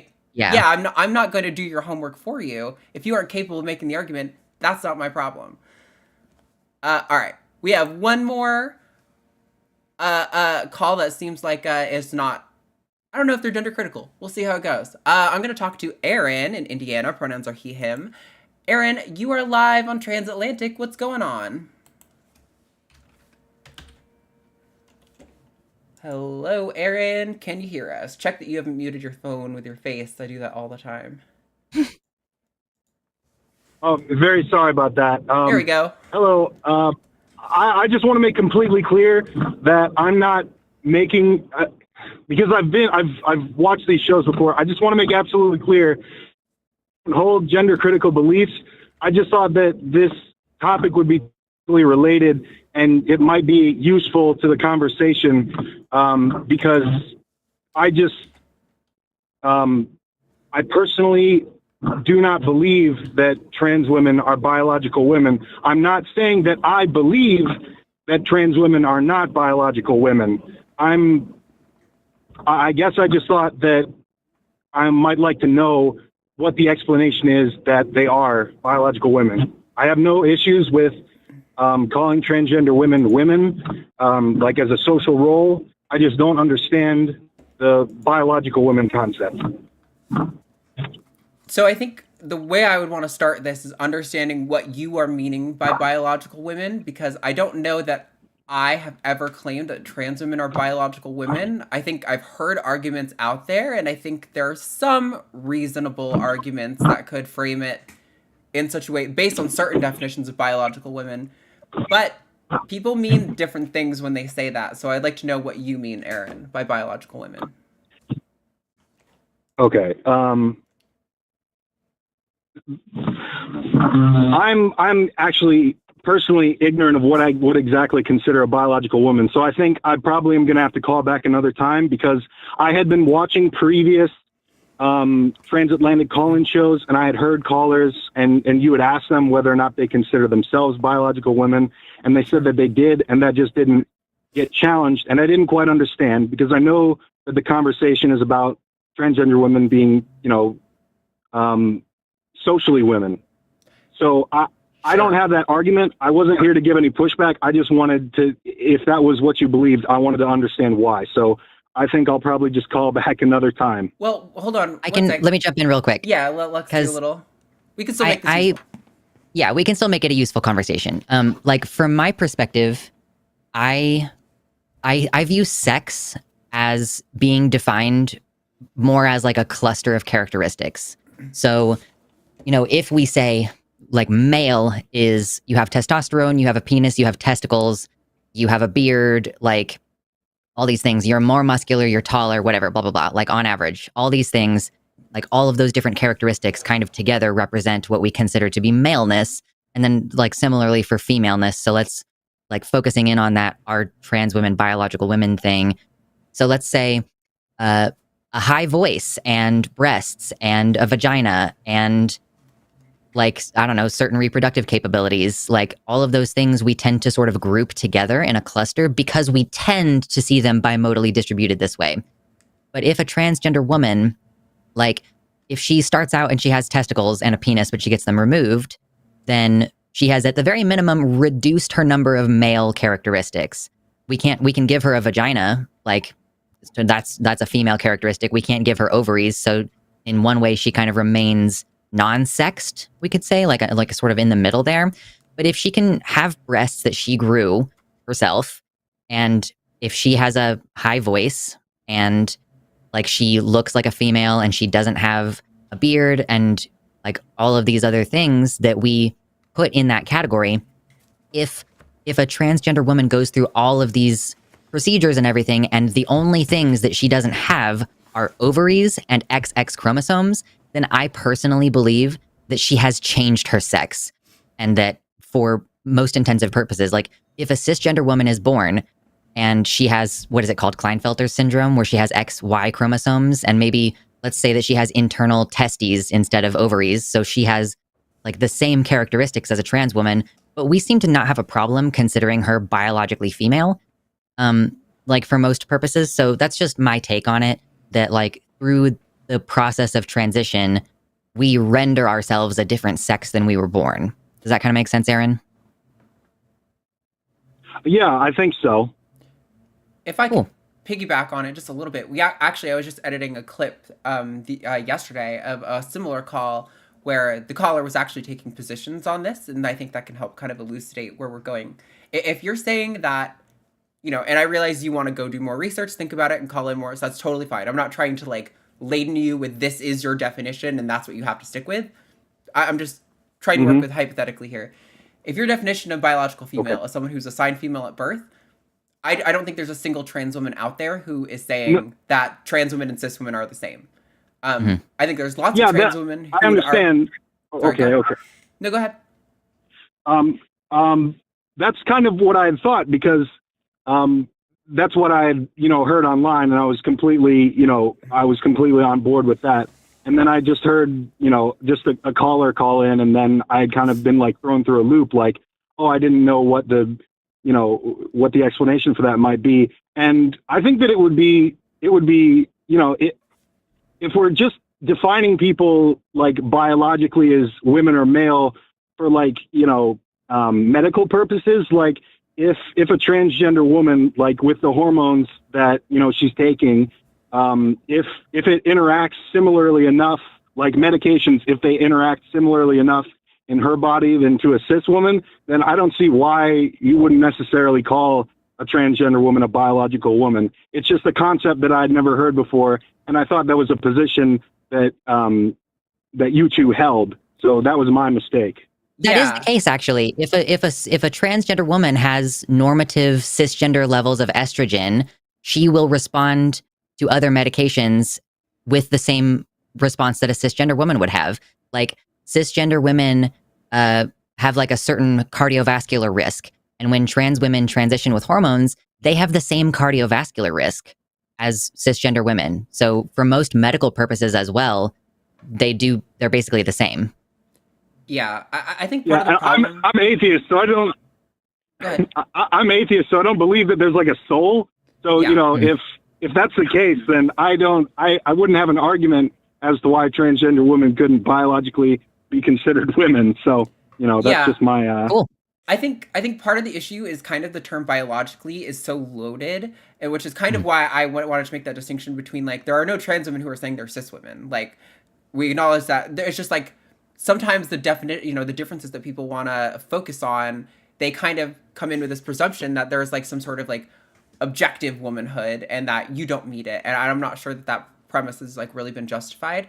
But like the call I was editing the other day, this person was acknowledging that trans women are women socially, but, objecting to whether or not we're female. And we started to push back on, okay, well, where's the line? And, he's evolved past the chromosome argument that Ulrich is still on. So, he wasn't falling for level 2 argument. He was on level 4, which is kind of like around like, well, what our bodies are organized around. And so Katy and I proposed to him, there are some cis women who, due to some sort of like intersex conditions, for all intents and purposes, cis women have to get the same neovaginas that trans women get in surgery using the PPV method.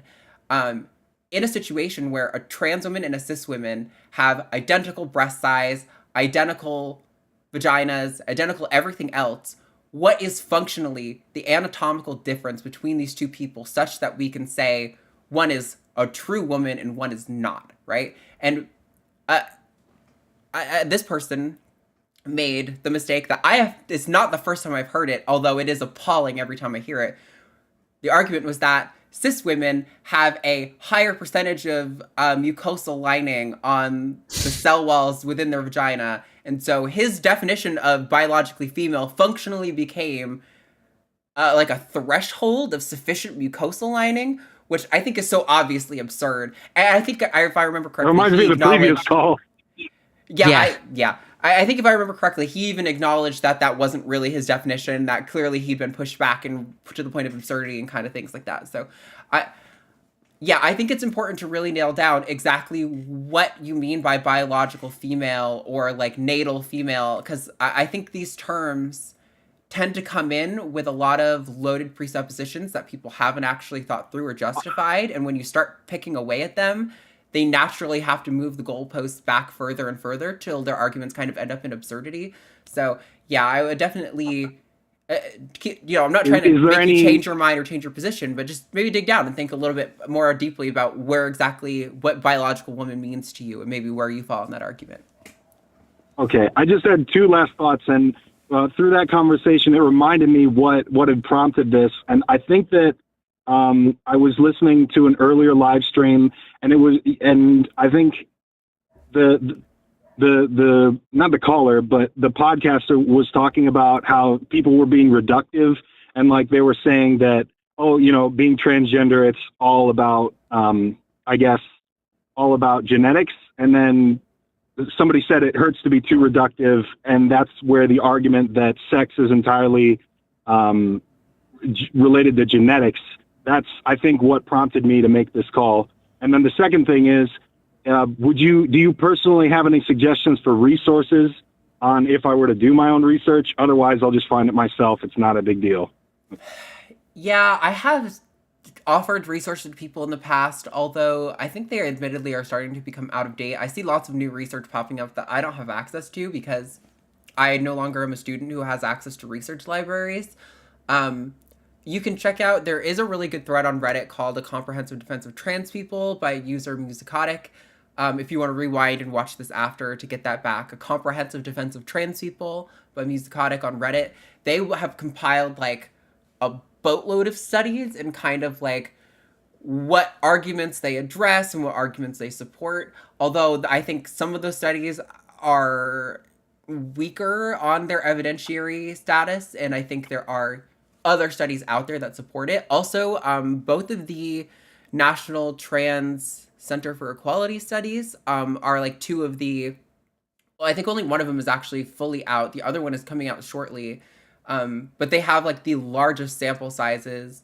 I think one of them had, I don't want to miscite it. It was like 32,000 maybe participants, respondents to the questionnaire. So there's some good resources out there. But yeah, I mean, definitely, if you're a skeptical person, look at them with a skeptical eye, evaluate the quality of the evidence, because that stuff is what makes for an interesting conversation to me. Where is the line on quality evidence? Where is the line on like where sex actually is and where it isn't? Like, these are the conversations I want to be having on this channel. So I definitely would appreciate it if you would go look it up and come back. Sure thing. And thank you very much, Arden, Luxander. Y'all have a great day. You too, Aaron. Thank you, Aaron. Bye. Bye-bye. All right. That was so nice. That was a really nice call. See, I'm telling you, people always get mad at me. I saw comments got muted in the live chat because our mods are on top of stuff who already were giving me shit for going too hard on people too quickly. And it's like, listen,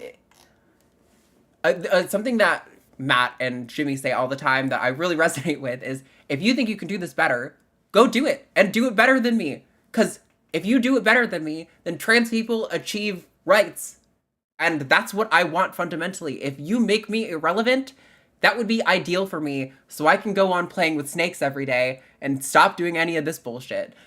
But if you're just here to like criticize my technique, I'm not really interested in that, because I think I do have plenty of good conversations with people who aren't already trans advocates, like that one and the one before Ulrich. But if you're mad that I'm totally okay with shaming and bullying Ulrich because he's a dumbass who has no actual arguments, but just is like, well, yeah, but it's not that bad if you get murdered by your boyfriend. Like, those aren't the kind of people I'm interested in talking to, you know?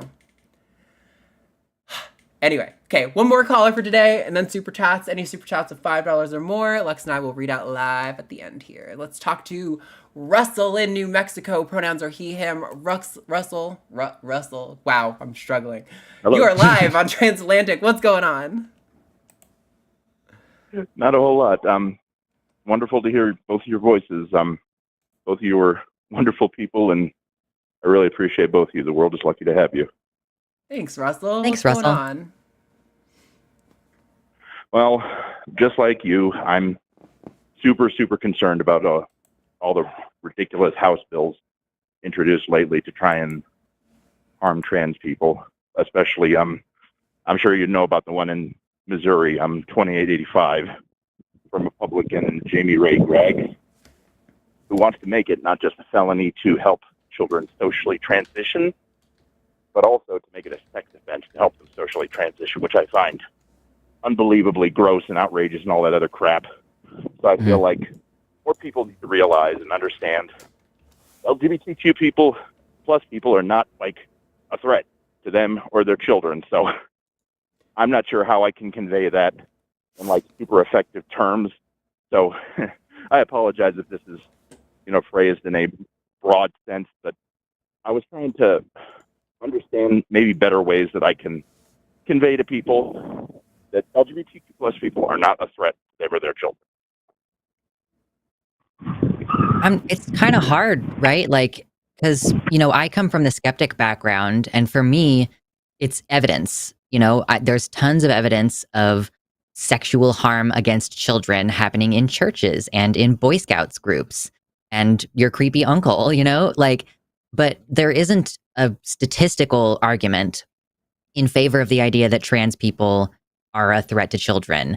So really what you're battling there is an emotional argument, because their argument is not based on facts. Like if you're conversing with people, in the state of Missouri who are saying these trans people are coming after our kids, they're trying to groom them, they're trying to expose them to sexual content, that is not coming from a place of logic. So it's quite tricky because, they're not going to be responsive to like the data. So it's kind of a matter of like figuring out what each individual person actually is afraid of. Like, so figuring out, okay, what does this person mean by this is sexual content exposed to children? And being like, okay, well, so you're saying you're upset about like drag queens, for one example. Like you're upset about drag queens story hour at the library where the person's just wearing an outfit and you're calling that sexual. Like, maybe getting that person to define what they mean by sexual content. And if they are taking issue with drag queens because that's sexual content, but they don't take issue with like clowns, for example, like I'm just throwing something out there, like trying to suss out what exactly the harm that they think is going to be to the children. And like, okay, we have sexual content on the television during daytime hours. Like, so like, are these people also going to be objecting to that sexual content on TV? Like where is the issue there? Yeah, my thought is it is also a little bit more broader than that. It goes even broader. So I'm like, what Rule 34 is, right? Potentially everything is, sexual to somebody out there. Yeah, of course. Balloons. There are people with balloon popping fetishes. Like, I don't get it. Right. Like, but and like the videos of people eating a lot of food. That's somebody's kink. Those videos where the woman is like pouring fucking pasta sauce all over the countertop. That's kink content. So, what are the limits here? Like, and maybe, making these examples of like, okay, well, here's another example of something that's sexual content, or here's an example of something that is generally inappropriate for children. I saw some people complaining about Star Wars. One of the new TV shows has a person who uses they, them pronouns, and then that person gets killed. And all these parents and all these transphobes are objecting to the they, them pronouns. And I'm like, are you letting your kid watch a show where like people die and get murdered? Like, why is that not inappropriate for you? Or like, why is that child-friendly content to you? Yeah, I just don't understand people sometimes, personally.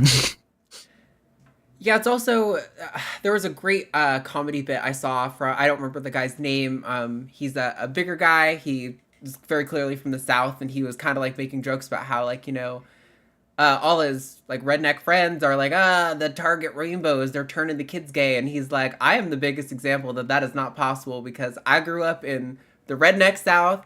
I like fishing and hunting and tailgating with my boys, and I still love dick. Like, nothing could have cured or stopped my desire for dick. And it's like, I think if you talk to trans people, it's so similar, where I'm like, I tried so hard to be a boy.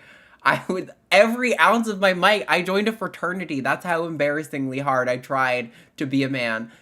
For me to accept the inevitable truth that I am a trans person. There was nothing I could do to escape it except for learn to love myself and stop hating on myself so fucking hard all the time. Right? So it's like, I don't know. It's difficult to appeal to people like that. And what's interesting too is I have found that with most of those types, when they know a trans person or when someone in their life comes out as trans, while they still hold all their bigoted views about trans people overall, they tend to like move that person into a special box where they're like, well, yeah, trans people are bad, but this one's okay. I like this one because I love this one. And now, I can't be mad about that. I feel like trying to appeal to the notion that, there's people that they know and love who have been queer, and like them advocating for these policies actively harms them is what I would like to think should appeal emotionally to a lot of these people. But I mean, like, I get it. It doesn't work, and it's really difficult.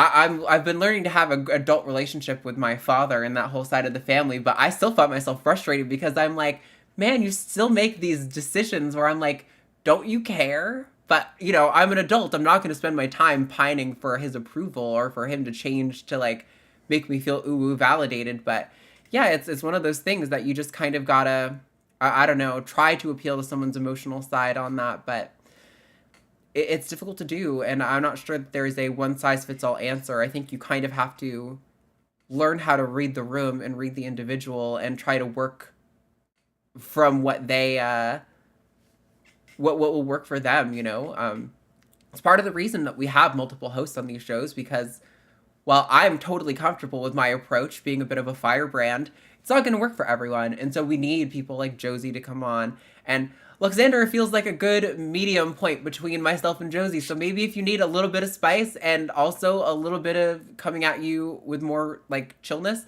maybe that, I think all approaches are valid. And I think you just kind of have to have the conversation more than anything.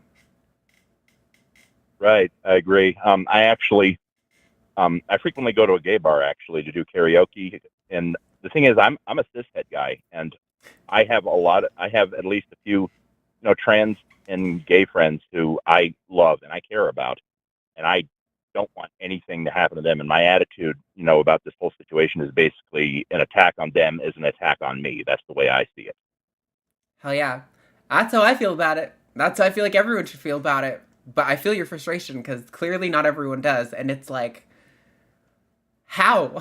How do you just have this like switch? Right. You turn blindness on. But yeah, no, I think if you're having those conversations out there already, I definitely relate to your frustration of them not going the way you would expect them to go with any reasonable person. But I don't think you should harp on yourself if like people aren't like, oh my God, Russell, you're so right. I'm a leftist now, and I'm gonna vote for trans rights in every situation. Like, it's not really a reasonable expectation for how those conversations should go. I would say like the main thing. the main thing underlying everything, if you're having these discussions, Russell, is like, whatever way you can, trying to humanize trans people. Like, you can't reason someone out of something that they didn't reason themselves into. People hate trans people because they dehumanize trans people. They see us as some mysterious force of harm. And so, you know, countering that with, well, here's this trans person is volunteering in their community. Like, this trans person is running for public office and comports themselves with dignity and respect. You know, like Zoe Zephyr over in Montana, for one example, and like Danica Roem, who is a state house representative. I'm not sure which state she's in. I can't remember. But, you know, I guess calling into those examples of trans people who are either just living their lives, not harming anyone, or trans people who are actively like productive and positive members of their community. You know what I mean? Yes, absolutely. Is there anything else you want to add to that, Russell, before we let you go? No, I just want to say again that I appreciate you both a lot. You're absolutely both wonderful human beings, and I hope I get to talk to you again someday soon. You both take care of yourselves, okay, and be safe. Thanks, Russell. You too. Thank you, Russell. Bye. Bye. Alrighty, everyone. That what a wraps great up. note to end on. Yeah, that was a really good So note awesome. to end on. That's part of the reason why I like that we save the more people on our side calls till the end, because it's like, at that point, after having the battles, it's nice to kind of just like rally in camaraderie with, you know, your fellow advocates and queers. And yeah. So that is the call-in portion of our show wrapped up today. We're going to move on to read super chats. If you want to submit a super chat of $5 or more, we will read one live here on air. And I know Matt is bringing up, somebody was like, why doesn't Arden have the snakes right now? He's bringing up one of our new babies that just hatched out earlier this week. They're so exciting. Cute. Although we can't quite figure out what they are, because based on the genetics, the proposed genetics of the parents, we should be seeing some degree of variance between them, but they all look the exact same. So we either have a crazy statistical anomaly or something's wrong somewhere up the line, up the chain. But I'm really curious. I can't wait to see. I'll show them off when Mike gets here. But until then, let's jump into these supers. First one is from Alyssa Nguyen, $5. The VA healthcare system regularly sends me surveys regarding my care, and I rarely return them. Nice. It do be like that. I just got like a text that was like, ooh, you know, please do this survey for your mental health clinic place. And I was like, no. Sorry. $9.99 from Yukihara Emmy. Thank you so much, Emmy. What viewpoint or encouragement could you give a trans woman or a non-binary person who wears wigs in order to pass the way they want to be viewed by others? By the way, I'm in the military, MTF, working on papers. I have never used wigs before. Have you, Arden? I haven't used them regularly, but I like wigs, mostly because they're fun. Honestly, I feel like wigs are kind of a power move because you can kind of do whatever the fuck you want. Like, if I want to change my hair color, I have to spend lots of money and, like, potentially damage my hair to do it. Whereas, if you want to wear a wig, you can just swap them out. All right, we have some babies coming. Although there's a lots of cis women who I see like on Instagram and stuff who wear wigs regularly, like if they have like alopecia or something. So it's definitely not like a trans thing. You shouldn't feel hard on yourself if you have to wear wigs. Here, let me bring us back up. All right, so these babies have a recessive gene called clown, and they are all banana, which doesn't make sense because banana should occur at 50% rate, and they're all banana, but they also are supposed to have a trait called blade, which is subtle, but they all kind of look exactly the same. Here, let me see if I can get some of them out. When they freshly hatch, they get into this little cuddle puddle with each other, and we leave them there for a couple days until their first shed. But cute. They are this drippy yellow, and they have these adorable little faces. Let's see if I can, hold on. I'm trying to not... Snoot. Look at a little snoot. It's so cute. Ah! And some of them have a lot more blushing on the top too. They have like these big orange splotches. Oh yeah, you can see cool. how deep orange it gets. They're so, so awesome. And these are our first clown ball pythons. It's a relatively popular recessive morph, but these are our first ones. They're so, so cool. If you are looking for a banana clown, you should hit us up. They're going to be ready in probably like 2 months or so. Yeah, month and a half, 2 months.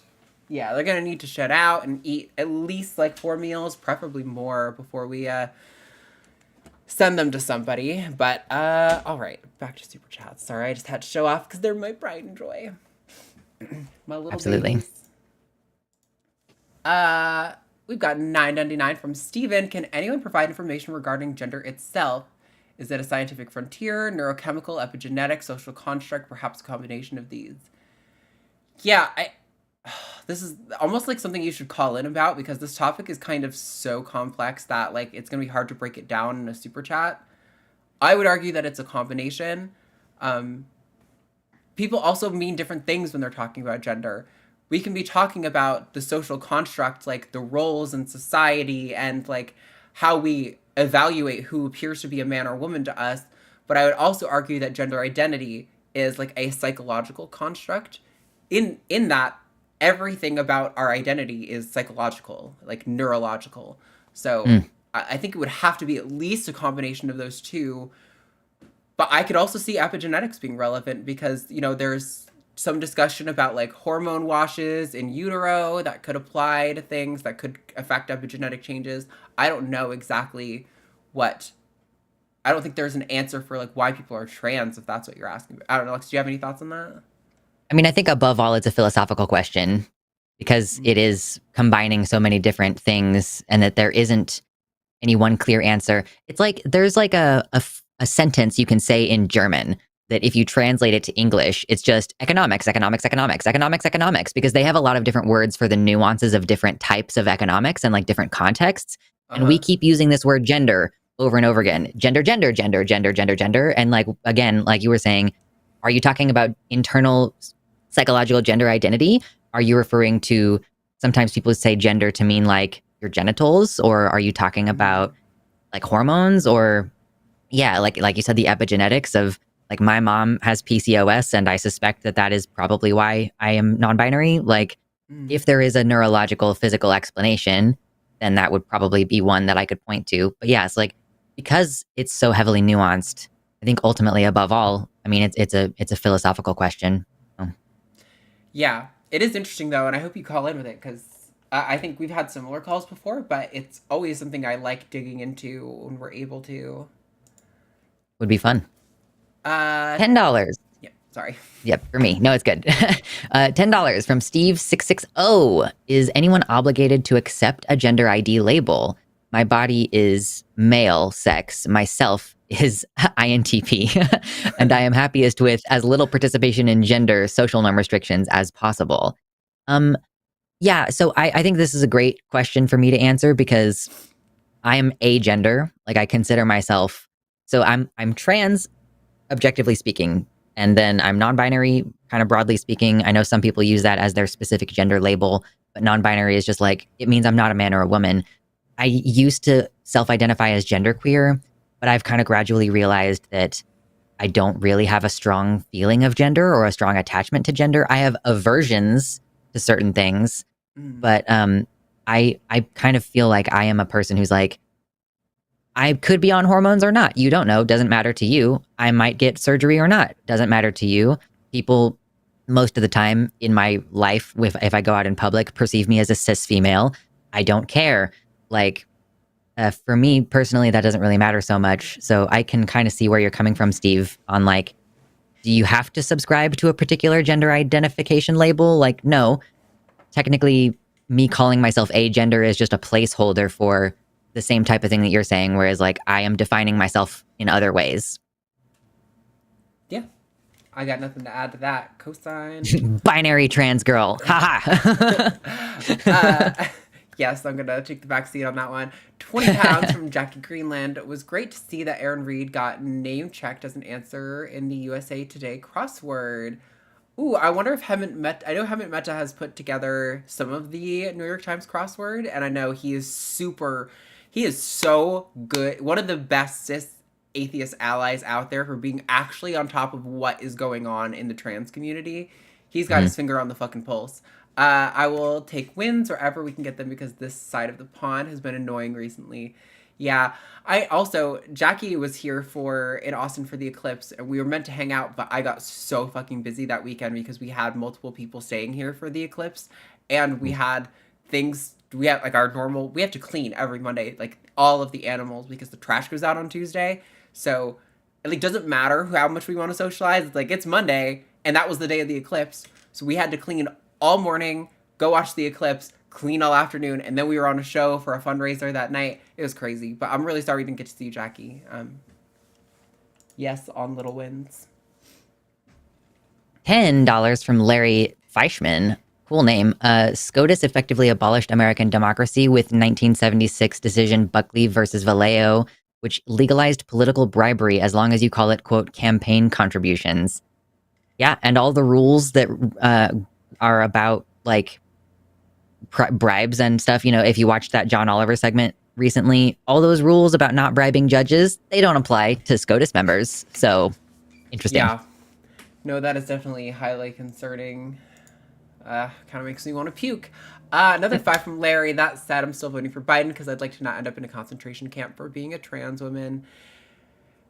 Yeah, that's kind of how I feel about it. It's like, I mean, it still might happen anyway, given how some of Depends the on where you live. are going. Yeah, but it's like, it feels like that is the best path to not end up in that future. But yeah, it's sad because before. Now, granted, I know Israel and Palestine has been going on a lot longer than since October, but before it got to where it is now, I was actually feeling pretty hopeful about Biden, and Biden was actually getting some policies passed, and I was like, look, he's not perfect, but like, I at least feel good about next November coming around, and he has completely destroyed any security in that department. $9.99 from Coffee Mom. Thank you very much. IDK, if I think trans exists, we can't know what, quote, gender someone is until they tell us. I think we're all human beings with brains that create an identity irrelevant to anatomy because sex/gender is social. I mean, in the context of the fact that, like, cisgender people exist, then trans people exist. Because, well, so long as we have a construct regarding normative identity as it relates to sex, then people who transgress that, like, I would be willing to expand the trans umbrella in certain conversations to include gender nonconforming cis people. Because again, what does gender mean? If we're talking about gender, the role, then cis people who transgress those roles are also potentially subject to what we consider to be transphobia. Yeah, but it's like saying that, like, atheists don't exist because we shouldn't validate Christianity, you know? That was very similar to the direction I was going to take it. I was going to be just more, like, less serious about it, where it's like, there's a countless, like, a nearly infinite array of things that somebody exists within someone's mind that you can't know until they tell you, and we don't, like, discredit whether or not those exist. Like, I don't doubt whether or not you have a favorite flavor of ice cream because I don't know it until you tell me it exists. Like, it doesn't make any sense. Like, you are reporting to me your internal sense of awareness of yourself, and, like, that definitely exists. You could be lying, but, like, I'm not gonna be a paranoid person who's, like, waiting around being like, oh, I think everyone's lying about what their favorite flavors of ice cream are. Like, you know, that's just, it's weird. Like, I'm gonna just tell you that you prefer sherbet. Actually, I do, so you got that right. Nailed it. Clocked. Anyway. Clocked. Yeah. As a sherbet enjoyer. True. Okay, I think this one's for you. $9.99 from Gaius Husky. Is it possible that the "my vote doesn't matter" causes many leftists not to vote and thereby allow the right to win no contest, thereby perpetuating a self-fulfilling prophecy? I think it does happen sometimes, but yeah, I don't know. It's really hard to know. I mean, obviously there are situations where, like, somebody won by, like, 800 votes, and you're like, if 800 of you have showed up and voted, then that wouldn't have happened, and that's true, but yeah, it's hard to play that game endlessly. $5 from Blackwater Ted. Thank you very much. What's Jesus's least favorite band? Nine Inch Nails. Oh my god. That's amazing. I can't believe you just made me say that, Ted. This is edgy humor done right. I like this. I'm impressed. That was amazing. Thanks. Holy shit. $20 from Kia Star 67. Very informative and awesome show. Keep up your great work. Yeah, I felt good about today's show. I think I'm sure there will be comments about how I handled Ulrich, but I don't really care. If you want to criticize how I handled the other callers, I'd be interested in your feedback. I feel like the last 2 times I was on here, we didn't have enough spiciness, so I'm glad that we got some spiciness today. I'm like, This is the only time I argue with people. I just avoid this all the time. Yeah. $20 from Jonathan just says, hands up. Thank you. Love that. $4.99 from Louise Richardson. Much of the problem with trans criticals is that they think of trans people as some kind of hypothetical construct and not real human beings. Oh, absolutely. True.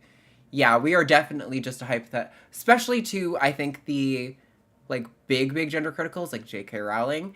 I think the existence of trans people is entirely like the account I saw on Twitter and not real live breathing human beings who are affected by the things that I advocate for. I mean, I think that she believes that no one is trans. It's literally just perverted men or brainwashed women. So that's always fun. $20 from Clever Name 2. Good choice of name there. Ulrich has some issues. I don't know how you guys deal with these idiots every day. I think that we deal with them by cussing at them. Isn't that right, Arden? Right? True. You got to get your frustration out. You might as well, like, I don't think that cruelty is always a bad thing. I think if you're cruel to people who are, like, egregiously transphobic, for example, that's, you know, you need to get out your aggression at some point. Everybody, you know, we've got conflict with our partners and, like, our kids, and we're trying not to, like, bring that toxicity. Just vent it on transphobes. It's okay. It's morally acceptable. Yeah, and like for context too, Ulrich brought in the same topic that he got pinned on the Sunday show, which is the I don't think there's any actual examples of egregious harm to trans people. And he had said initially on that call Sunday that he didn't think trans people existed until 20 years ago, but then confessed later that he's like, well, I don't think anything really egregious happened to trans people except like maybe the harm from the Nazis in the 40s. And it's like, you're admitting we were a target of the Nazis, unveiling your lie about when trans people came about, and unveiling that you do think, he's just a dishonest and unintelligent person and not worth anyone's time in like a serious debate. For sure. $5 from Ben. So glad I could watch this week. I really missed question marks. Ben. Thank you all for doing the show and help me realize that I'm at least not cis. Oh, I'm so glad. I mean, you know, we're out here trying to trans the entire population. As Ulrich said, my goal is to destroy women and to destroy gender and to cause the downfall of society. So thank you for being a part of that. For the record, I do want to abolish women's sports. $5 from Aaron Oldenkamp. Biological woman is a bioessentialist dog whistle. Trans women don't claim to be cis. All multicellular organisms are biological. Good work, guys. Exactly. Like, you think that we're ignorant to our biology? You think that the entire point of us going on hormones is that we like don't acknowledge our biology and we like are delusionally thinking that we are something that we weren't born? Like, yeah. No, yeah. And also, yes, I am a I'm an artificial like I'm not biological. What's another term for that? I'm synthetic. Synthetic, sure. Yeah. No, I've heard Katy make the argument that like if whatever modifier you're putting before man or woman doesn't apply to people, then it's probably unintelligible. Like if you're saying biological, like saying biological people doesn't make any sense. Yeah. Like natural person doesn't make sense. Like all of these terms seem very flawed in what they come to do, which is why I was saying to that other caller, like, you know, you have to look out for those like hidden presuppositions that come with the term biological. Yeah, I agree that it's a dog whistle though. Yep, $5 from Blackwater Ted. Do you think the world would be better off if religion never existed? Never existed might be a more complex question than if it stopped existing today. because I think there's some argument for religion being a force that was able to unite people to get human beings to be like the dominant species on the planet. Being able to unify under an idea allowed us to work together in groups much larger than any of the other great ape species could ever do before. So there's some argument that religion is kind of what has gotten us to where we are. But that being said, I don't know, maybe we still would have become maybe we flourished faster without it. I don't know. I will say I think that I always have this line walking with anti-theism where, like, for me, in my head, the idea is everyone's going to carry bad ideas that we can't justify, right? I'm not saying, like, I have a flawless brain and you theists are so stupid and you're the ones that are making the mistake. Like, no, I'm sure I have plenty of ideas that are also flawed. But the issue is, if you are aware that they're flawed and that's pointed out to you, shouldn't you work to get rid of them and to, like, modify your worldview to comport more with reality so that you can better address the issues that we're facing? And to that, I would say I think yes, almost always. But I don't know, Lex, how do you feel about anti-theism and religion? Yeah, I feel like using the term religion, it's like another one of those ones where I'm like, define your terms. Because are we just talking about Christianity? Like, coming from the United States perspective, of course, that is the first thing we think of when we think of religion. Like, am I going to disrespect the religious beliefs of Native Americans in the same way that I will disrespect the beliefs of Christians? Probably not. Like, I'm probably going to be more respectful of colonized people's religious beliefs. Like, this little area over here, this is where paganism and druidry happens. And I'm not going to claim to believe in any of the supernatural aspects of it. Like, I think that ritual has a strong psychological effect on people, and that's the only thing I really care about. And also having a reason to decorate differently every couple of months. It's way better than only waiting until Christmas. So, yeah, like, I think that religion has good things about it. Like, it's just, like, what is it about it that we're taking issue with? Is it the supernatural beliefs? I do take issue with that. I don't do any pagan stuff with anyone else because I think that other pagans who believe in the stuff are going to freak me out, and I'm not going to want to be around them. But, like, Buddhism, cool, fine. Yeah, like, humanism, are we calling that a religion? Like, kind of. I mean, I think that we are trying to legitimize humanism as a type of religion in order to gain certain access to, like, you know, charitable, whatever, like 501c3 status and everything. So it depends, and it's impossible to know. Yeah, I think that's such an interesting point, because I definitely have, argue, maybe it's flawed, but, like, any sort of religious belief, I have a hard time if I'm not going to go out of my way to, like, you brought up, like, indigenous tribes or something. I'm not going to go out of my way to be like, the things that they believe are wrong, and I'm going to go try to, like, deconvert them or whatever like that. But if they call in and ask directly about their beliefs, I would have a really hard time not holding them to the same exact standard that I hold Christianity to. But I definitely would agree that, like, Christianity is way higher up on my priority list because in the United States, Christian nationalism has a way more significant threat to the rights of all Americans. And I'm not interested in forcibly deconverting anyone. I want people to be convinced to move away from religion for good reasons, because they have good epistemology and they're actually evaluating their beliefs and things like that.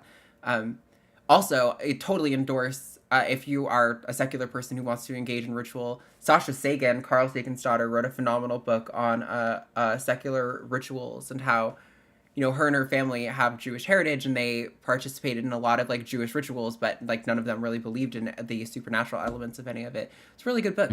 I would highly recommend.